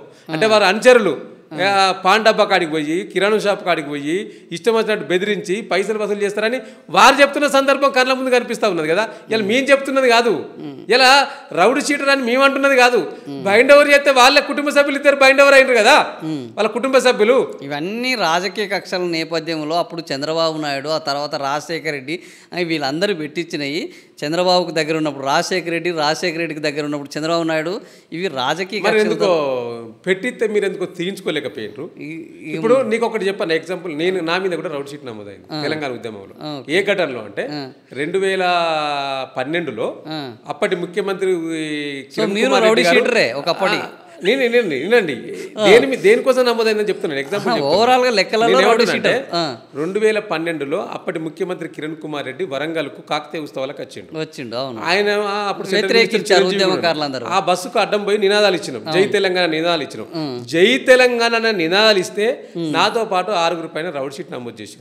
ఆ తర్వాత ఈ రౌడ్ షీట్ దేని మీద ఎందుకు నమోదైందని చెప్పి తర్వాత వచ్చిన ప్రభుత్వం, బీఆర్ఎస్ ప్రభుత్వం వచ్చినప్పుడు మేము అందరం పోయి చెప్పుకుంటే అప్పుడున్న ముఖ్యమంత్రి గారు ఇమీడియట్లీ అక్కడ ఉన్న డిఐజీకి ఏదో ఆదేశాలు ఇచ్చి అసలు వాస్తవంగా దేనికైంది నమోదైందంటే ఇది ఉట్టిగానే అయింది, అప్పుడు కావాలని పెట్టిందని చెప్పి తీసేసుకున్నారు. మరి ఎందుకో ఇప్పుడు కాంగ్రెస్ ప్రభుత్వం 2 సంవత్సరాల దగ్గరికి వచ్చింది కదా, వచ్చింది. నిజంగా నీ మీద అట్టనే పెట్టుంటే చిన్న శ్రీశైలం యాదవ్ మీద, వారి తమ్ముడు రమేష్ యాదవ్ మీద కనుక నిజంగానే ఊరికేనే ఆ రాజకీయ కక్షతోటి కనుక పెట్టుంటే ఎందుకో తీయించుకోలేకపోయారు. వాస్తవాలు తెలివి లేదు కదా, అలాగా తెలివి లేదు. ఈ తీయించుకోవాలి ఇట్లా కక్ష పూర్తారు, మళ్ళీ మమ్మల్ని బైండ్ ఓవర్ చేస్తారని ఊహించకపోవచ్చు. బహుశా మీకున్నంత చూపు వాళ్ళకి లేకపోవడం కాదు, తెలివి ఉన్నది కాబట్టి వారికి ఇట్లాంటి నగర ప్రజలను పంచాయతీలు సెటిల్మెంట్లు చేస్తూ నడిపిస్తా ఉన్నారు. నిజంగా నీకు ఫేక్ పెట్టి ఉంటే, రాజకీయ కక్షతోటి పెట్టుకుంటే నువ్వు ఎప్పుడో తీయించుకోవాల్సింది. నీకు అనేక మందితోటి రాజకీయంగా కొద్దిగా దోస్తాను కూడా ఉన్నది కదా. సో ఆ దోస్తాను ఉపయోగించుకోవాలని నువ్వు వాస్తవం లేదని తెలిసింది. మీరు ఇంత చెప్తున్నారు కదా, ఇదే రౌడీ షీటర్కు బీఆర్ఎస్ పార్టీ కార్పొరేటర్ టికెట్ ఇచ్చింది. కౌన్సిలర్ టికెట్ ఇచ్చింది. ఎక్కడ? అక్కడనే యూసుఫ్, ఇది జూబ్లీహిల్స్ యూసుఫ్ గూడల్న ఆయన బీఆర్ఎస్ పార్టీ తరపున కార్పొరేటర్ ఇస్తే మేయర్ను చేయడానికి కేసీఆర్ ఆయనని అడిగితే అన్న నేను మేయర్ కాదని చెప్తే 5 లక్షల రూపాయలు ఆ రోజు టీఆర్ఎస్ పార్టీ ఏంది ఏర్పాట్లో ఈయన చిన్న శ్రీశైలం యాదవ్, ఈ రోజున్న వి ప్రకాష్, ఈ రోజున్న మధుసూదనాచారి, ఆ రోజు ఎవరైతే వ్యవస్థాపకులు ఉన్నారో వాళ్ళందరికీ తెలుసు. చిన్న శ్రీశైలం యాదవ్ ఈయన ఇద్దరు కలిసి మొన్న ఎవరు చిన్న శ్రీశైలం యాదవ్ చెప్పారు, కేసీఆర్ నేను కలిసి కూర్చొని మందు తాగినమే. వాస్తవానికి ఆయన నన్ను రౌడీ షీటర్ అని అనడు, ఇదంతా కట్టు కల్పితం చేసిరు ఈ బీఆర్ఎస్ వాళ్ళు. ఆయన అన్న బయట ఎక్కడ లేదు, ఇదంతా రాసింది పుకారు పుట్టించింది. కేసీఆర్ మంచోడే, నన్ను రౌడీ షీటర్ అనడు అని కూడా ఆయన చాలా ఓపెన్గా కేసీఆర్ మీద చాలా పాజిటివ్గా చెప్తున్నారు. కానీ బీఆర్ఎస్ చిన్న శ్రీశైలం యాదవ్ ఆయన మీడియాకు చెప్పాడు ఓపెన్గా. ఇప్పుడు నేనేమంటున్నానంటే ఆనాడు బీఆర్ఎస్ పార్టీ ఆయన మరి రౌడీ షీటర్ అయినప్పుడు ఆయన దగ్గర నుంచి డబ్బులు తీసుకోవడం ఎందుకు? ఎందుకంటే ఆయన రాజశేఖర రెడ్డి కాలంలో రౌడీ షీటరు, చంద్రబాబు కాలంలో రౌడీ షీటరు, ఆ తర్వాత తెలంగాణ ఉద్యమంలో ఆయన కూడా ఉన్నాడు, కేసీఆర్తో ట్రావెల్ అయ్యిండు, టీఆర్ఎస్ పార్టీలో తిరిగిండు. ఇంత జరిగిన ఆయన రౌడీ షీటర్ ఆ రోజు మనకు కనిపించిన రౌడీ షీటరు ఈరోజు ప్రత్యర్థిగా ఉంటేనే కనిపిస్తున్నాడా అనే ఒక చర్చ జనాల్లో ఉన్నది. ఎస్, కరెక్ట్గా వచ్చి అడిగింది మీరు. ఆయన రౌడీ షీటర్ కాబట్టి ఆయనకు రాజకీయంగా ఇక్కడ అవకాశాలు రాలేదు. ఆయన నేపథ్యం తెలిసిన తర్వాత ఆయన పార్టీకి వెళ్ళి పంపించారు. కానీ ఇవాళ ఆ నేపథ్యం నుంచి వెళ్ళి పుట్టుకొచ్చిందే వీళ్ళ కొడుకు నవీన్ యాదవ్. సో ఇప్పుడు నవీన్ యాదవ్ నేపథ్యం, కుటుంబ నేపథ్యం రౌడీ షీటర్. ఇప్పుడు Naveen Yadav rowdy sheeter, Naveen Yadav rowdy sheeter అని మేము అంటలేము. వాళ్ళ కుటుంబ నేపథ్యం రౌడీ షీటర్. వారి యొక్క మాటల తీరు కనిపిస్తున్నది కదా మన కళ్ళ ముందు, వారి యొక్క ఆలోచన తీరు కనిపిస్తున్నది కదా మన కళ్ళ ముందు. సో రేపు ఇట్లాంటి వ్యక్తి ఇప్పుడు రౌడీల పాలన తీసుకురావాలని కాంగ్రెస్ భావిస్తున్నది కాబట్టి ఇట్లాంటి రౌడీ కుటుంబ నేపథ్యం ఉన్న వ్యక్తికి టికెట్ ఇచ్చింది అనేది మేము ఆరోపిస్తున్నాము. బీసీకి అండి అక్కడ టికెట్ ఇచ్చింది, రౌడీకి కాదు. బీసీ నినాదం ఎత్తుకున్నారు, బీసీకి టికెట్ ఇచ్చారు. బీసీకి టికెట్ ఇస్తే రౌడీ అంటారు. ఓహో, ఇప్పుడు బీసీ నినాదం గుర్తొచ్చిందా రేవంత్ రెడ్డి గారు? నవీన్ యాదవ్ అంటే ఆయన బీసీ కాదా? నవీన్ యాదవ్ బీసీ వ్యక్తే కానీ అంటే రేవంత్ రెడ్డికి ఇప్పుడు బీసీ నినాదం గుర్తుకొచ్చిందా? దేనికి బీసీ నినాదం అంటే ఆయన ఎప్పటి నుంచో ఇప్పుడు ఎంఐఎం నుంచి పోటీ చేసిండు, ఆయన ఆ తర్వాత కాంగ్రెస్లోకి వచ్చిండు, ఆ తర్వాత ఒకసారి పోటీ చేసి ఓడిపోయిండు. అంటే ఇప్పుడు ఇక్కడ కుటుంబ నేపథ్యం రౌడీ షీటర్ అంటుండ్రు కాబట్టి ఇప్పుడు బీసీ కాబట్టి మీరు విమర్శిస్తున్నారని ఇప్పుడు కాంగ్రెస్ వాళ్ళు అంటున్నారని మీరు అంటున్నారు. ఇప్పుడు అంతే కదా, ఇప్పుడు బీసీని పట్టుకొని మీరు రౌడీ అని బీసీలను రాజకీయాల్లో రాకుండా చేసి కుట్ర మీరు పాల్పడుతున్నారు అని అనడానికి బీసీ అయితే ఎస్సీ అయితే ఎస్టీ అయితే ఏదైనా చేయొచ్చా? ఎవరినైనా బెదిరించాలి? ఆయన రౌడీ కాదు కదండి. రౌడీ అని బైండ్ ఓవర్ ఏంటి కదా, రౌడీ కాదని ఎట్లా అంటావు? వాళ్ళ కుటుంబం, వాళ్ళ కుటుంబం ఫాదర్ నుంచి ఫాదర్ బ్లడ్ ఈయనకు లేదా? ఫాదర్ బ్లడ్ ప్రవహిస్తలేదా నవీన్ యాదవ్ కు? అయితే ప్రవహిస్తుంది కాబట్టి కదా ఇంతకుముందు నేను చూపించిన వీడియోలో ఆయన బెదిరించిండు మా పార్టీ నాయకులను. మీరు ఇష్టం వచ్చినట్టు చేస్తే మీరు దాటిపోలేరని చెప్పి బెదిరించిండు. మీ అధిష్టానానికి చెప్పండి, మీకు కూడా చెప్తున్నామని చెప్పి బెదిరించిండు. ఆయన బ్లడ్ అయితేనే కదా బెదిరించింది. వాసుదేవ్ అన్న ఒక రౌడీ కొడుకు మంచోడుగా మారడానికి అవకాశం లేదా? రాజకీయాల్లోకి రావడానికి అవకాశం లేదు. మీరు రెచ్చగొడితే రెచ్చిపోతే మళ్ళీ రౌడీ అంటారు. ఇది ఏమి రాజకీయము అని. రెచ్చగొట్టుడేంది, రెచ్చిపోవడం ఏంది? రెచ్చిపోతావా నువ్వు? రెచ్చగొడితే రెచ్చిపోతావా? నీకంటూ ఒక ఆలోచన ఉంటుంది కదా, నాయకుని కంటే ఆలోచన ఉంటుంది కదా. ఇప్పుడు నువ్వు అసలు నేను అడుగుతున్నాను, నేను నవీన్ యాదవ్ గారినే మీ యొక్క సోషల్ పోస్ట్ ద్వారా అడుగుతున్నాను, ఇలా మీరు ఏం చేయదలుచుకున్నారు? ప్రజలను ఏం చేసి ఓటర్లకు చదువుకున్నారు? అంటే మీరు అధికారంలోకి వస్తే డబ్బులు వస్తాయి, నిధులు వస్తాయి, అభివృద్ధి జరుగుతుందని మేము అడుగుతున్నాము అని నియోజకవర్గంలో పెట్టకపోతే కదా ఒక రూపాయి. నువ్వు ఏం చేస్తావు ప్రజలకు? నీ యొక్క ప్రభుత్వ వైఫల్యాలు స్పష్టంగా కనిపిస్తున్నాయి కదా. ఇలా మీ యొక్క నియోజకవర్గంలోనే దాదాపుగా 1000 మంది ఆటో కార్మికులు ఉన్నారు. ఇలా ఆటో కార్మికులు అడుగుతున్నారు, దాదాపుగా 900 మంది 800 మంది ఆత్మహత్య చేసుకున్నారు. ఉచిత బస్సు పథకం వల్ల వారికి సంవత్సరానికి 12,000 ఇవ్వకపోవడం వల్ల నిన్నగాక మొన్ననే వాళ్ళు ఆటో ర్యాలీ చేసి పెట్టారు కదా, ₹1 ఇవ్వకపోతే కదా. మీరు 48 కోట్ల చాలాన్లు వేశారు బీఆర్ఎస్ పాలనలో ఆటోలకు. మరి ఆ చాలన్ల గురించి ఎందుకు మాట్లాడరు? ఆ రోజు ఆటోలకు చాలాన్లు వేసి వాళ్ళ ముక్కు పిండిర్రు. ఈరోజు తగుదునమ్మా అంటూ వాళ్ళకు సానుభూతి ప్రకటిస్తున్నారని ఈ చామల కిరణ్ కుమార్ రెడ్డి నిన్న ప్రెస్ మీట్ పెట్టి మరీ చెప్తున్నాడు. ఇప్పుడు ఆటోలకు చాలన్లు ఏ రూపంలో వేసిర్రో ఆటో కార్మికులకు తెలుసు, వాళ్ళ అన్నలకు తెలుసు ఎందుకు వేసిర్రు చాలన్లు అనేది. నువ్వు దానికి దీనికి మోకాలకు బోడిగుండుకు లింక్ పెట్టినట్టు ఆటో చాలన్లకు ఆటోలకు ఇస్తారన్న స్కీమ్కు లింక్ ఏందండి? మీరే చెప్పారు కదా, మీ పక్క రాష్ట్రంలో మీ గురువు ఇచ్చిండు కదా ఆటో కార్మికులకు డబ్బులు 24,000 ఒకటేసారి అకౌంట్లో వేసిండు కదా. నీ గురువు ఇచ్చిండు కదా, 2,000 4,000 పెన్షన్ ఇచ్చిండు కదా. అక్కడ గెలిచిన పెండింగ్ ఉన్న వాటి కూడా కలిపి ఇచ్చిండు కదా. మరి నీకెందుకు చేతనైతే లేదు? నువ్వు ఏం చేస్తావని ఏం ఉరగబెడతావని నీకు జూబ్లీహిల్స్ నియోజకవర్గం ప్రజలు ఓటు వేయాలి. నువ్వు ఇస్తారన్న హామీలు ఇచ్చినవా? నువ్వు చెప్తున్నావు కదా ఇలా ఈ యొక్క హైదరాబాద్ యూత్ డిక్లరేషన్ అని పెట్టినావు. ఈ హైదరాబాద్ యూత్ డిక్లరేషన్లో ఏమి ఇచ్చినావు? నువ్వు నిరుద్యోగులకు సంవత్సరంలో 2 లక్షల ఉద్యోగాలు ఇస్తాను. ఇచ్చినావా? ఒక్క ఉద్యోగం ఇచ్చినావా నువ్వు వచ్చినాక? గతంలో బీఆర్ఎస్ సర్కార్ ఇచ్చిన నోటిఫికేషన్లకు ఎగ్జామ్ పెట్టిన వాటికి నియామక పత్రాలు ఇచ్చి మందికి పుట్టిన బిడ్డలు నా బిడ్డలని గొప్పలు చెప్పుకున్నది నువ్వు కదా. కాదండి, ఇవాళ ఇంకొకటి ఇలా మైనార్టీ డిక్లరేషన్ కూడా చెప్పినావు. ఈ మైనార్టీ డిక్లరేషన్లో ఏం చెప్పినావు? ఇలా మైనార్టీ డిక్లరేషన్లో నువ్వు చెప్పింది ఏంది ఇక్కడ ఏం చెప్పినావు? 4 కోట్ల బడ్జెట్ పెడతాను పెట్టినావా? 4 కోట్ల బడ్జెట్ పెట్టినావా? 4,000 కోట్లు 4,000 కోట్ల బడ్జెట్ పెట్టినావా నువ్వు మైనార్టీలకు? తర్వాత ఇంకేమున్నది?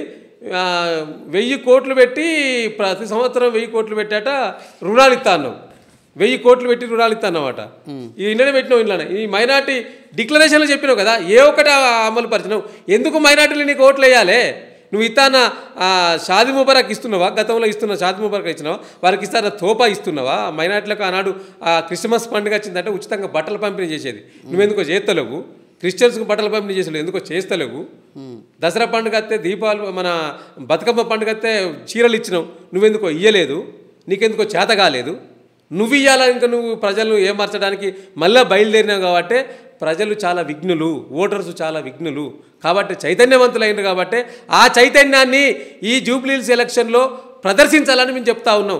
ఒక్క మాటలో చెప్పాలంటే ఆది గారు, ఈ యొక్క జూబ్లీహిల్స్ బై ఎలక్షన్స్ కాంగ్రెస్ పార్టీకి, కాంగ్రెస్ ప్రభుత్వానికి బై ఎలక్షన్స్ కాబోతా ఉన్నాయి, స్పష్టంగా కనిపిస్తూ ఉన్నది మాకు. దీని తర్వాతనే స్థానిక ఎన్నికలు కూడా రాబోతున్నాయి, ఆ తర్వాత జిహెచ్ఎంసీ ఎన్నికలు రాబోతున్నాయి. ఈ జూబ్లీహిల్స్ ఉప ఎన్నికతోటి మీరు అధికారంలోకి వచ్చేది లేదు, వాళ్ళ అధికారం పోయేది లేదు. అయినా కూడా చాలా హోరాహోరీగా పోరాడుతున్నారు. మొత్తాన్ని ప్రభుత్వం యొక్క బట్టలు ఇప్పి బాజాట్లో నిలబడే ప్రయత్నం చేస్తున్నారు. ఇప్పుడు జూబ్లీహిల్స్ ఎలక్షన్లో ఒకటైతే వాస్తవం, మీరు చెప్పిన దాంట్లో ఈ సీటు గెలవకుంటే అధికారం పోయేది లేదు వాస్తవం. కానీ మేము అధికారంలోకి వస్తామన్నది అక్కడ కాదు, అధికారం రావడం కోసం కాదు మా ప్రయత్నం. ఈ యొక్క ప్రభుత్వం ఇచ్చిన హామీలు నెరవేర్చలేదు కాబట్టి ఈ ఎలక్షన్లో ఒక చురుకు పెడితే మీకు ఇచ్చిన హామీలు నెరవేరుతాయని ప్రజలను కోరుకుంటున్నాం మేము. ఈ 22 నెలల వైఫల్యం స్పష్టంగా కనిపిస్తూ ఉన్నది కాబట్టి ఒక్క దాంట్లో కాదండి. 20 నెలలు వచ్చినాక, వీళ్ళు అధికారంలోకి వచ్చినాక రైతులకు యూరియా అందించడంలో విఫలం, గ్రూప్ 1 ఎగ్జామ్స్ పెట్టడంలో నిర్వహణలో వైఫల్యం, ఆ తర్వాత జాబ్ క్యాలెండర్ అమల్లో నోటిఫికేషన్ ఇవ్వడంలో వైఫల్యం చెందింది, ఫీజు రీయింబర్స్మెంట్ చెల్లింపులో వైఫల్యం. గమ్మత్ చెప్పాలంటే ఇప్పుడు నియామకాలు ఇచ్చారు, గ్రూప్ 2 నియామక పత్రాలు ఇచ్చారు, వాళ్ళందరికీ బ్రహ్మాండంగా పనిచేయమని చెప్పారు. మీ ఆధ్వర్యంలో జరిగిన 11 ఏళ్లలో జరిగిన గ్రూప్ 1 నియామక పత్రాలు ఈ ప్రభుత్వంలోనే కదా ఇచ్చింది. ఇప్పుడు గ్రూప్ 1లో ఏం జరిగింది? పూర్తిగా కోర్టు తీర్పు రాకముందే ఈ అడావుడిగా చేసి ఆ గ్రూప్ 1 ఫలితాలు ఇవ్వడమే కాకుండా వాళ్ళకి నియామక పత్రాలు ఇచ్చింది. ఇంకా కోర్టులో నడుస్తున్నది, ఇంకా చర్చ అది అయిపోలేదు. మీరే కదా సార్ కోర్టుకు పోయింది, మేం కాదు, నిరుద్యోగులం పోయినరు, మేం కాదు పోయింది. ఎవరైతే అన్యాయం జరిగిన వ్యక్తులు ఉన్నారో గ్రూప్ 1లో వారు కోర్టుకు పోయినరు. సో కాబట్టి అది స్పష్టంగా హైకోర్టే తప్పు పట్టింది.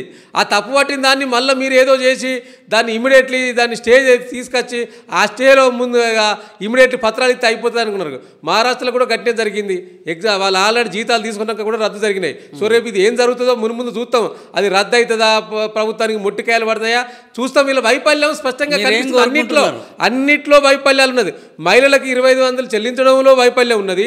అదేవిధంగా సన్నాలకు బోనస్ ఇవ్వడంలో వైఫల్యం ఉన్నది. పెట్టుబడి సాయం అందించడంలో వైఫల్యం ఉన్నది. 6 గ్యారెంటీలు అమలు చేయడంలో వైఫల్యం ఉన్నది. ఫీజు రియంబర్స్మెంట్ అండి, ఫీజు రియంబర్స్మెంట్ 9,000 కోట్ల నుంచి 10,000 కోట్లు పెండింగ్ ఉన్నది.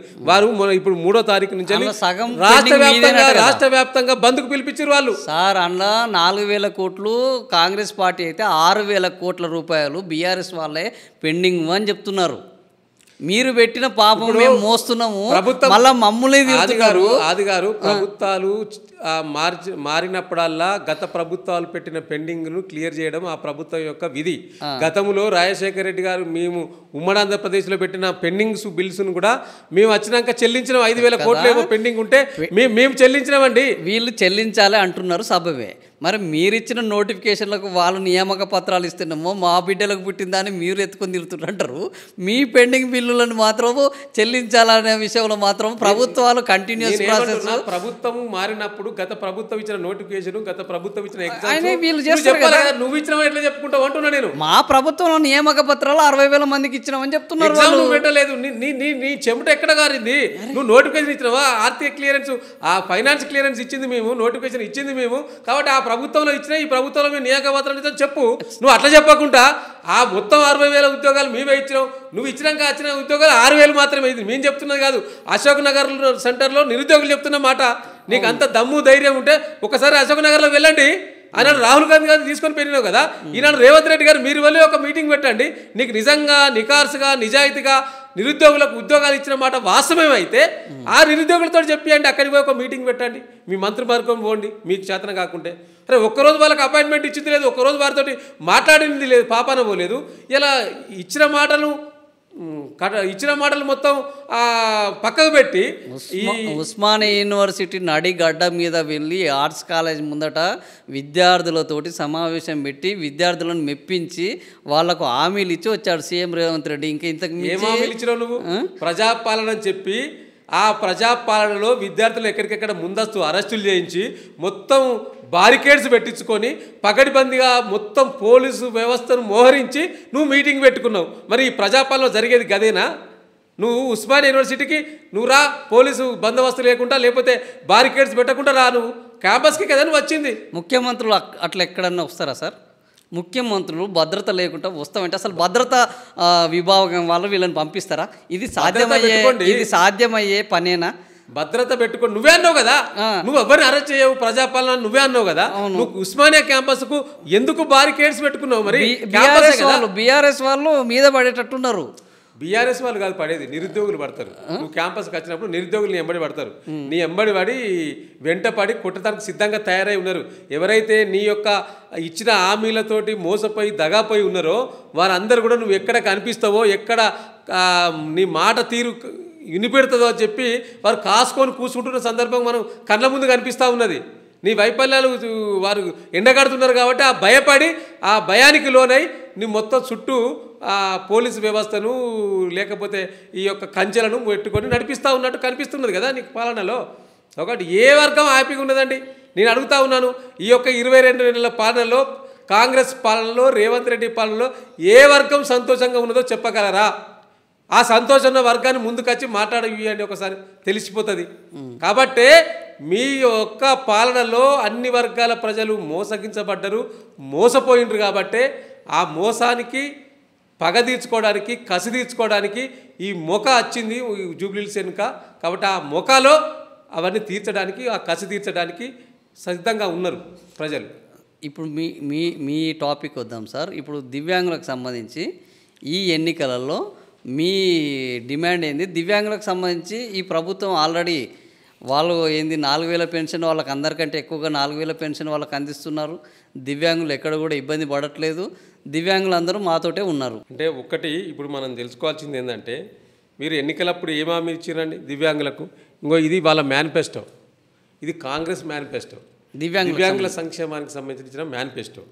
ఈ మేనిఫెస్టోలో వాళ్ళు ఏం చెప్పారు? ట్రాన్స్జెండర్లకు మంచిగా ఉద్యోగాలు చెప్పారంటే 2016 వికలాంగుల చట్టం తెలంగాణ రాష్ట్రంలో పగడ్బందీగా అమలు చేసారా? మీరు ఎక్కడ అమలు చేసిన? మీరు నిజంగా అమలు చేసి ఉంటే ఇలా దివ్యాంగులకు ఇబ్బంది ఉండదు. రెండోది, దివ్యాంగులకు నెలవారీ పెన్షన్ 6,000కు పెంచుతామన్నారు. పెంచినవా? నువ్వు వచ్చిన December 9 నాడే పెంచుతాన్నావు కదా 6,000 పెన్షను. మరి ఎందుకు పెంచలేదు? ఉచిత బస్సు అన్నావు. నీకు ఉచిత బస్సు ఇవ్వడానికి ఏమవుతుందండి? నువ్వు రాష్ట్ర వ్యాప్తంగా ఉన్న మహిళలకు అందరికీ ఉచిత బస్సు ఇచ్చినావు కదా, దివ్యాంగులకు ఉచిత బస్సు ఇస్తేనే నీకు మొత్తం కోట్ల నష్టం జరుగుతున్నది రాష్ట్రంలో. ఎందుకు ఇవ్వలేకపోతున్నావు? నువ్వు నీ వైఫల్యం కదా, ఇది స్పష్టంగా కనిపిస్తలేదా? బ్యాక్లాగ్ ఉద్యోగాలు అన్నావు. ఒక్క బ్యాక్లాగ్ ఉద్యోగం ఇప్పటివరకు గుర్తించరా మీరు? ఏం చేసినావు? ఏం చేయలే కదా. ఆనాడు ఇలా మేము 23లో రాష్ట్రంలో ఉన్న అనేక సంఘాలు, దివ్యాంగుల సంఘాలు మాకు వినతిపత్రం ఇచ్చి మొత్తం గగ్గోలు పెట్టి మహిళా శిశు సంక్షేమ శాఖలో ఉన్న దివ్యాంగుల శాఖను వేరు చేయాలని అంటే మేము ప్రత్యేక జీవో ఇచ్చినాం. జీవో 34 ఇది. ఈ జీవో 34 ఏంటి అంటే దివ్యాంగుల సంక్షేమ శాఖ స్వతంత్రంగా ఉండడానికి ఇచ్చిన జీవో. దీన్ని ఎందుకు ఇంప్లిమెంటేషన్ చేస్తలేవు? అసలు నీకు ఆలోచన ఉన్నదా? నీకు పరిపాలన సవ్యంగా చేస్తే కదా నీకు ఆలోచన వచ్చేది.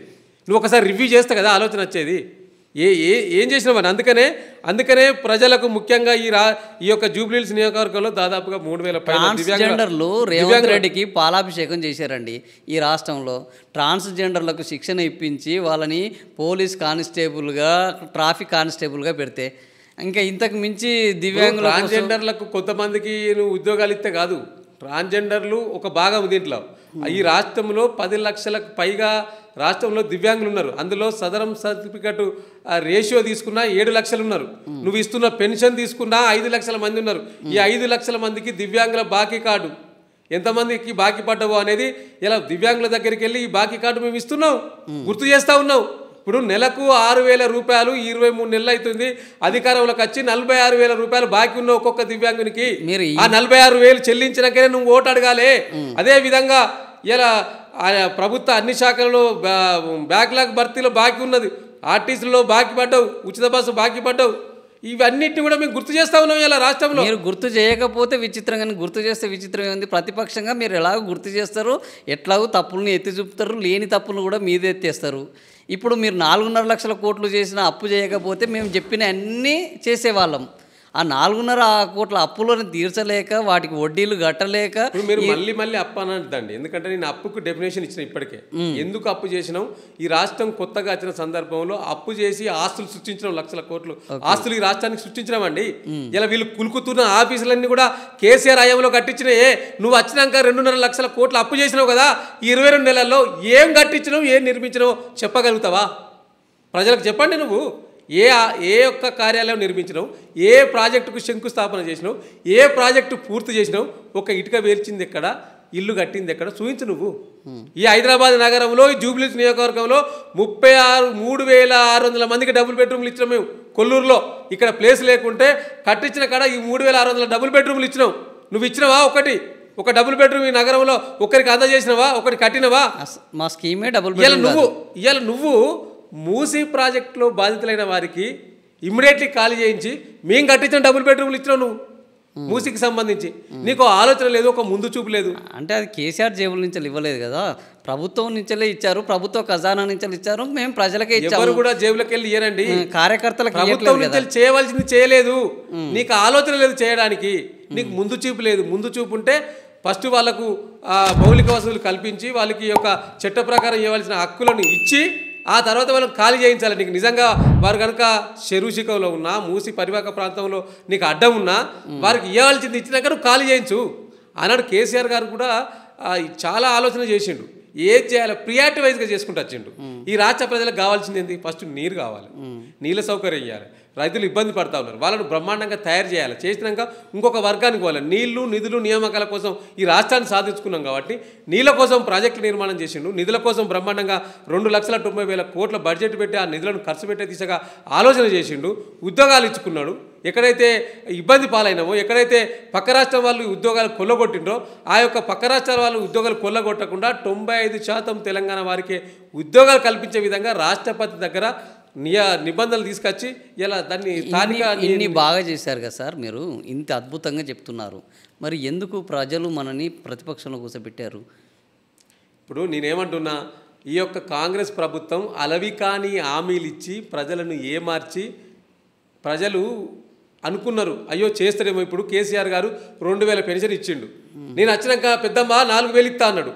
అరే 2,000 ఇచ్చిండు కదా, అన్నీ చేసిండు కదా, ఇంకో 2,000 ఇస్తా అన్నాడు కదా, ఒకసారి వీళ్ళని చూద్దామనే ఉద్దేశంతో ఆ అబద్ధకు హామీలకు వాళ్ళు కొద్దిగా ఆశపడ్డట్టు అరే ఇస్తాడు కదా, చేస్తాడు కదా. ఇప్పుడు తులం బంగారం ఇస్తున్నాడు ఆడబిడ్డలకు. కేసీఆర్ ₹1,00,000 ఇస్తున్నాడు కదా, తులం బంగారం ఎక్కువ ఇస్తున్నాడు కదా, ఇవ్వకపోతాడు అనుకున్నాం. ఈ రాష్ట్రంలో ఇప్పటి వరకు 8 లక్షల పెళ్లిళ్ళు అయినాయి, 8 లక్షల తులాల బంగారం బాకీ పడ్డాడు ఇవాళ ఆడబిడ్డలకు.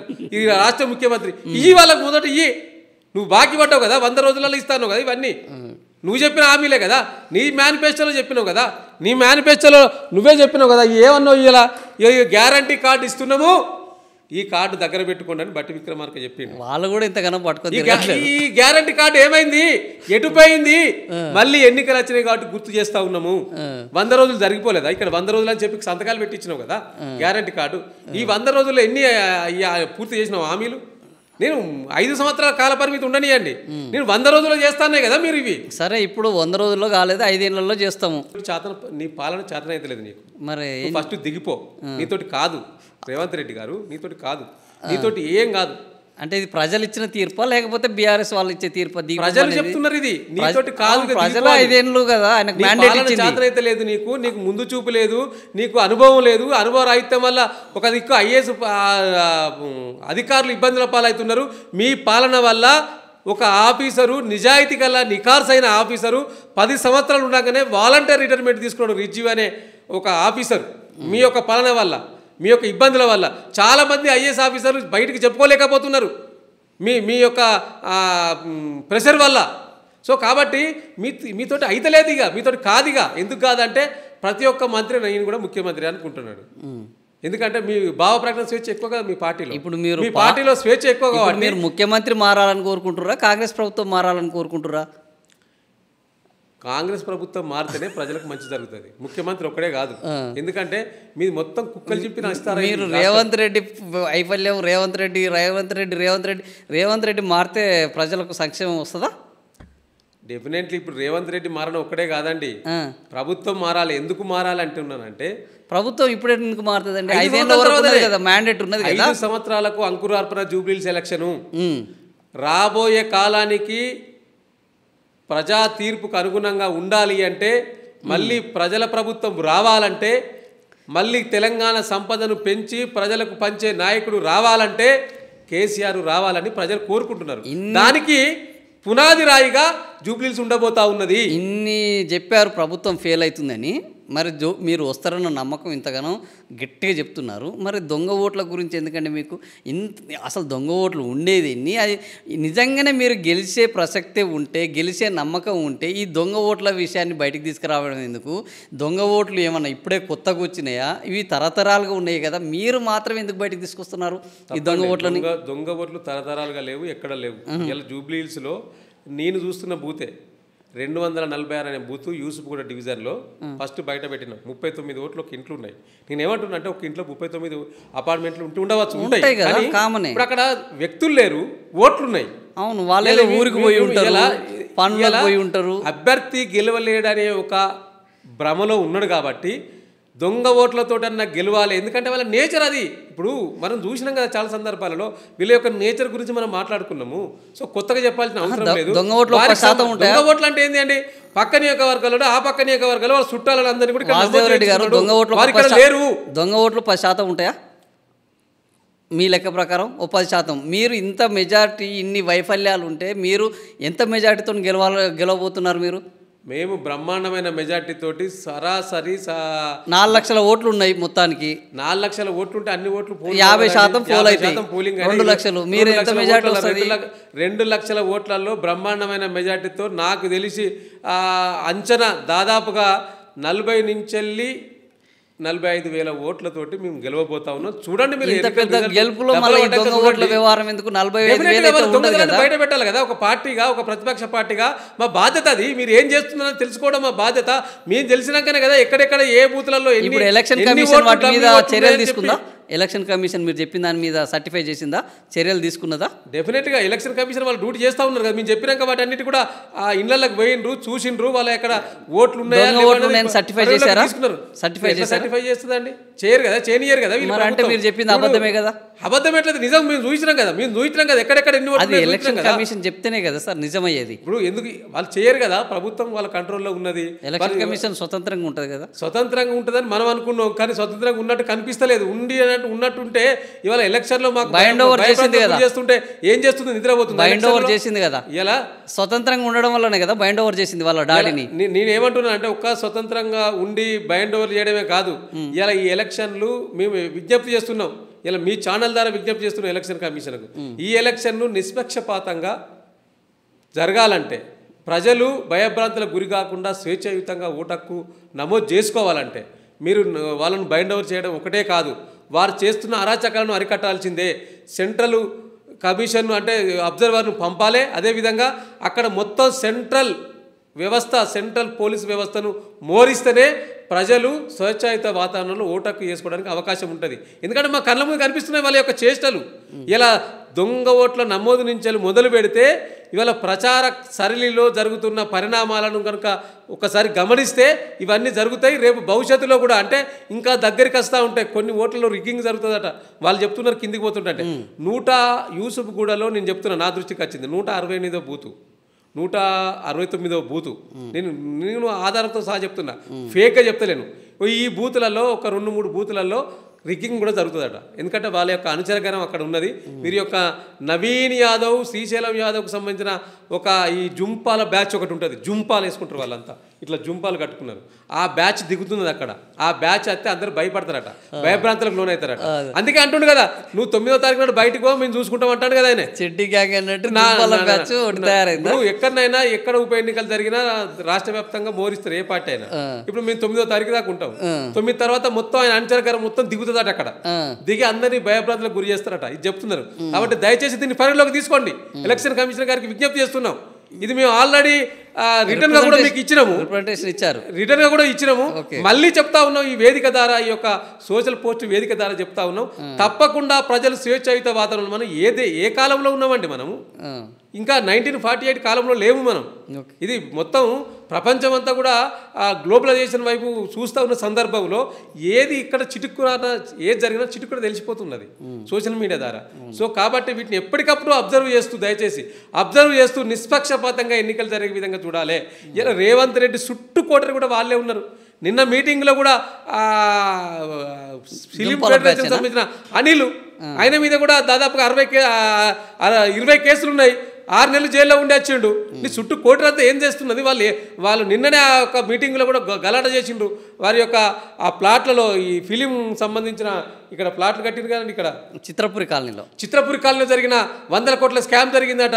అందులో ఆయన పాత్ర ఉన్నదని వాళ్ళే చెప్తున్నారు. సినిమాకు సంబంధించిన ఆ కార్మికులే చెప్తా ఉన్నారు, ఈ అనిల్ పాత్ర ఉన్నది. వాసుదేవ్ రెడ్డి గారు మీ హయాంలోనే కదా జరిగింది ఈ చిత్రపురి కాలనీ నిర్మాణము. చిత్రపురి కాలనీ నిర్మాణం జరిగింది, ప్రభుత్వం కాదు కదా అని కట్టింది. వాళ్ళ చిత్రపురి కాలనీలో ప్రభాకర్ రెడ్డి అంటే జాబ్ అక్కడ భూమి ఇచ్చాడు, సీనియర్ నటుడు. వాళ్ళ యొక్క నిధులతోటి అక్కడ హౌసింగ్ సొసైటీ ఏర్పడ్డది. కేటీఆర్ గారు పోయి శంకుస్థాపన చేశారు. దానికి ప్రభుత్వంగా శంకుస్థాపన చేసినాం. నేను ఏమంటున్నా అంటే ప్రభుత్వంగా పిలిచినప్పుడు శంకుస్థాపన చేసినాం. కానీ ఆ అనిల్ అనే వ్యక్తి ఇప్పుడు ఎవరి వైపు ఉన్నాడు? మీ వైపు ఉన్నాడు, ఇప్పుడు వాళ్ళ వైపు ఉన్నాడు. అప్పుడు కూడా మాతోటి కలిసి తిరగలేదు ఇట్లా పార్టీలుగా. అసలు కొత్త సంస్కృతి తీసుకొస్తున్నాడు రేవంత్ రెడ్డి. అసలు ఎప్పుడు కూడా 3 టర్ములు గోపీనాథ్ గారు ఎమ్మెల్యే అయితే ఏనాడు కూడా సినిమాలో మీటింగ్లు ప్రత్యేకంగా ఇట్లా పెట్టలే. ఓపెన్గా ఇంటర్నల్గా పోయి కలిసేది. కమ్యూనిటీ ఉంటే ఆ హాల్లో వాళ్ళతో కాల్చి మాట్లాడి మీకు కావాల్సిన ఏమైనా ఉంటాయి ఇట్లా వేదికలు పెట్టి, ప్రజా వేదికలు పెట్టి కోట్ల పైసలు ఇస్తా అని చెప్పిన నాయకుడు ఎవరు లేడు. రేవంత్ రెడ్డి తోటే మొదలైంది ఇదంతా. గోపీనాథ్ గారు కమ్మ సామాజిక వర్గానికి చెందిన ఒక నాయకుడు. మరి నిన్న కమ్మ సామాజిక వర్గానికి మేలు చేస్తే కమ్మ సామాజిక వర్గం వాళ్ళందరూ నిన్న ఏకమయ్యి రేవంత్ రెడ్డికి మా మద్దతు మీకే అని ప్రకటించారు. మరి గోపీనాథ్ గారు ఆ వర్గాన్ని పట్టించుకోలేదన్న ఒక విమర్శ అయితే ఉన్నది. ఎందుకని? నిజంగా గోపీనాథ్ గారు పట్టించుకోకుంటే 3 టర్ములు ఎట్లా గెలుస్తారండి? ఆయన కమ్మ సామాజిక వర్గం, ఇక్కడ సెటిలర్స్ కూడా ఉన్నారు అనేది అందరికి తెలిసిన విషయమే. వారి సామాజిక వర్గం ఓట్లు దాదాపుగా 17,000 పైన ఉన్నాయి ఇక్కడ నియోజకవర్గంలో. ఇక్కడనే ఉన్నది. సో ఎక్కువ కూడా జూబ్లీహిల్స్ నియోజకవర్గం, వెంగళరావు నగర్ ఆ ఏరియాలో కొద్దిగా ఉంటారు వీళ్ళంతా. కృష్ణానగర్, వెంగళరావు నగర్, మోతీ నగర్ ఇదంతా ఉన్నారు. వాళ్ళంతా ఈయనకు ఓట్లు ఎత్తేనే కదా ఈయన 3 సార్లు ఎమ్మెల్యే అయింది. ఇవాళ వాళ్ళ ప్రెషర్ వల్ల, వాళ్ళ ప్రెషర్ తట్టుకోలేక వాళ్ళ దాంట్లో ఒక మంత్రి ఉన్నాడు కదా తుమ్మల నాగేశ్వరరావు. సో వాళ్ళంతా కూర్చున్నడం వల్ల మోమాటానికి వాళ్ళు మీటింగ్ పెట్టుకున్నారు. కానీ పక్కా కమ్మ సామాజిక వర్గ ఓట్లు కమ్మ సామాజిక వర్గానికి సంబంధించిన వ్యక్తి సునీత గారు కాబట్టి వారికే పడతాయి అనేది వాళ్ళు ఇంటర్నల్ గా చెప్తున్నాయి. వీళ్ళంతా బయటికి, ఇదంతా బయటికే. మేము కూడా చూసిన రేవంత్ రెడ్డిని మోసం చేస్తున్నారు, 100% మోసం చేస్తుంటారు, చేస్తారు తప్పకుండా. ఆయన బాధ కూడా అదే కదా. ఈ బీఆర్ఎస్ వాళ్ళు అడుగడుగులు మమ్మల్ని మోసం చేస్తున్నారు, నన్ను పాలన చేయని కూడా చేస్తున్నారు, నా ప్రభుత్వాన్ని సర్వనాశనం చేస్తున్నారు. మాటలు చెప్పాలంటే ఇప్పుడు ఆది గారు అందు లేడు ఇందు లేడు సందేహం వలదు, ఎందెందు చూసినా అందందు కలదు అన్నట్టే అన్ని మోసాలలో రేవంత్ రెడ్డి పాత్ర ఉన్నది.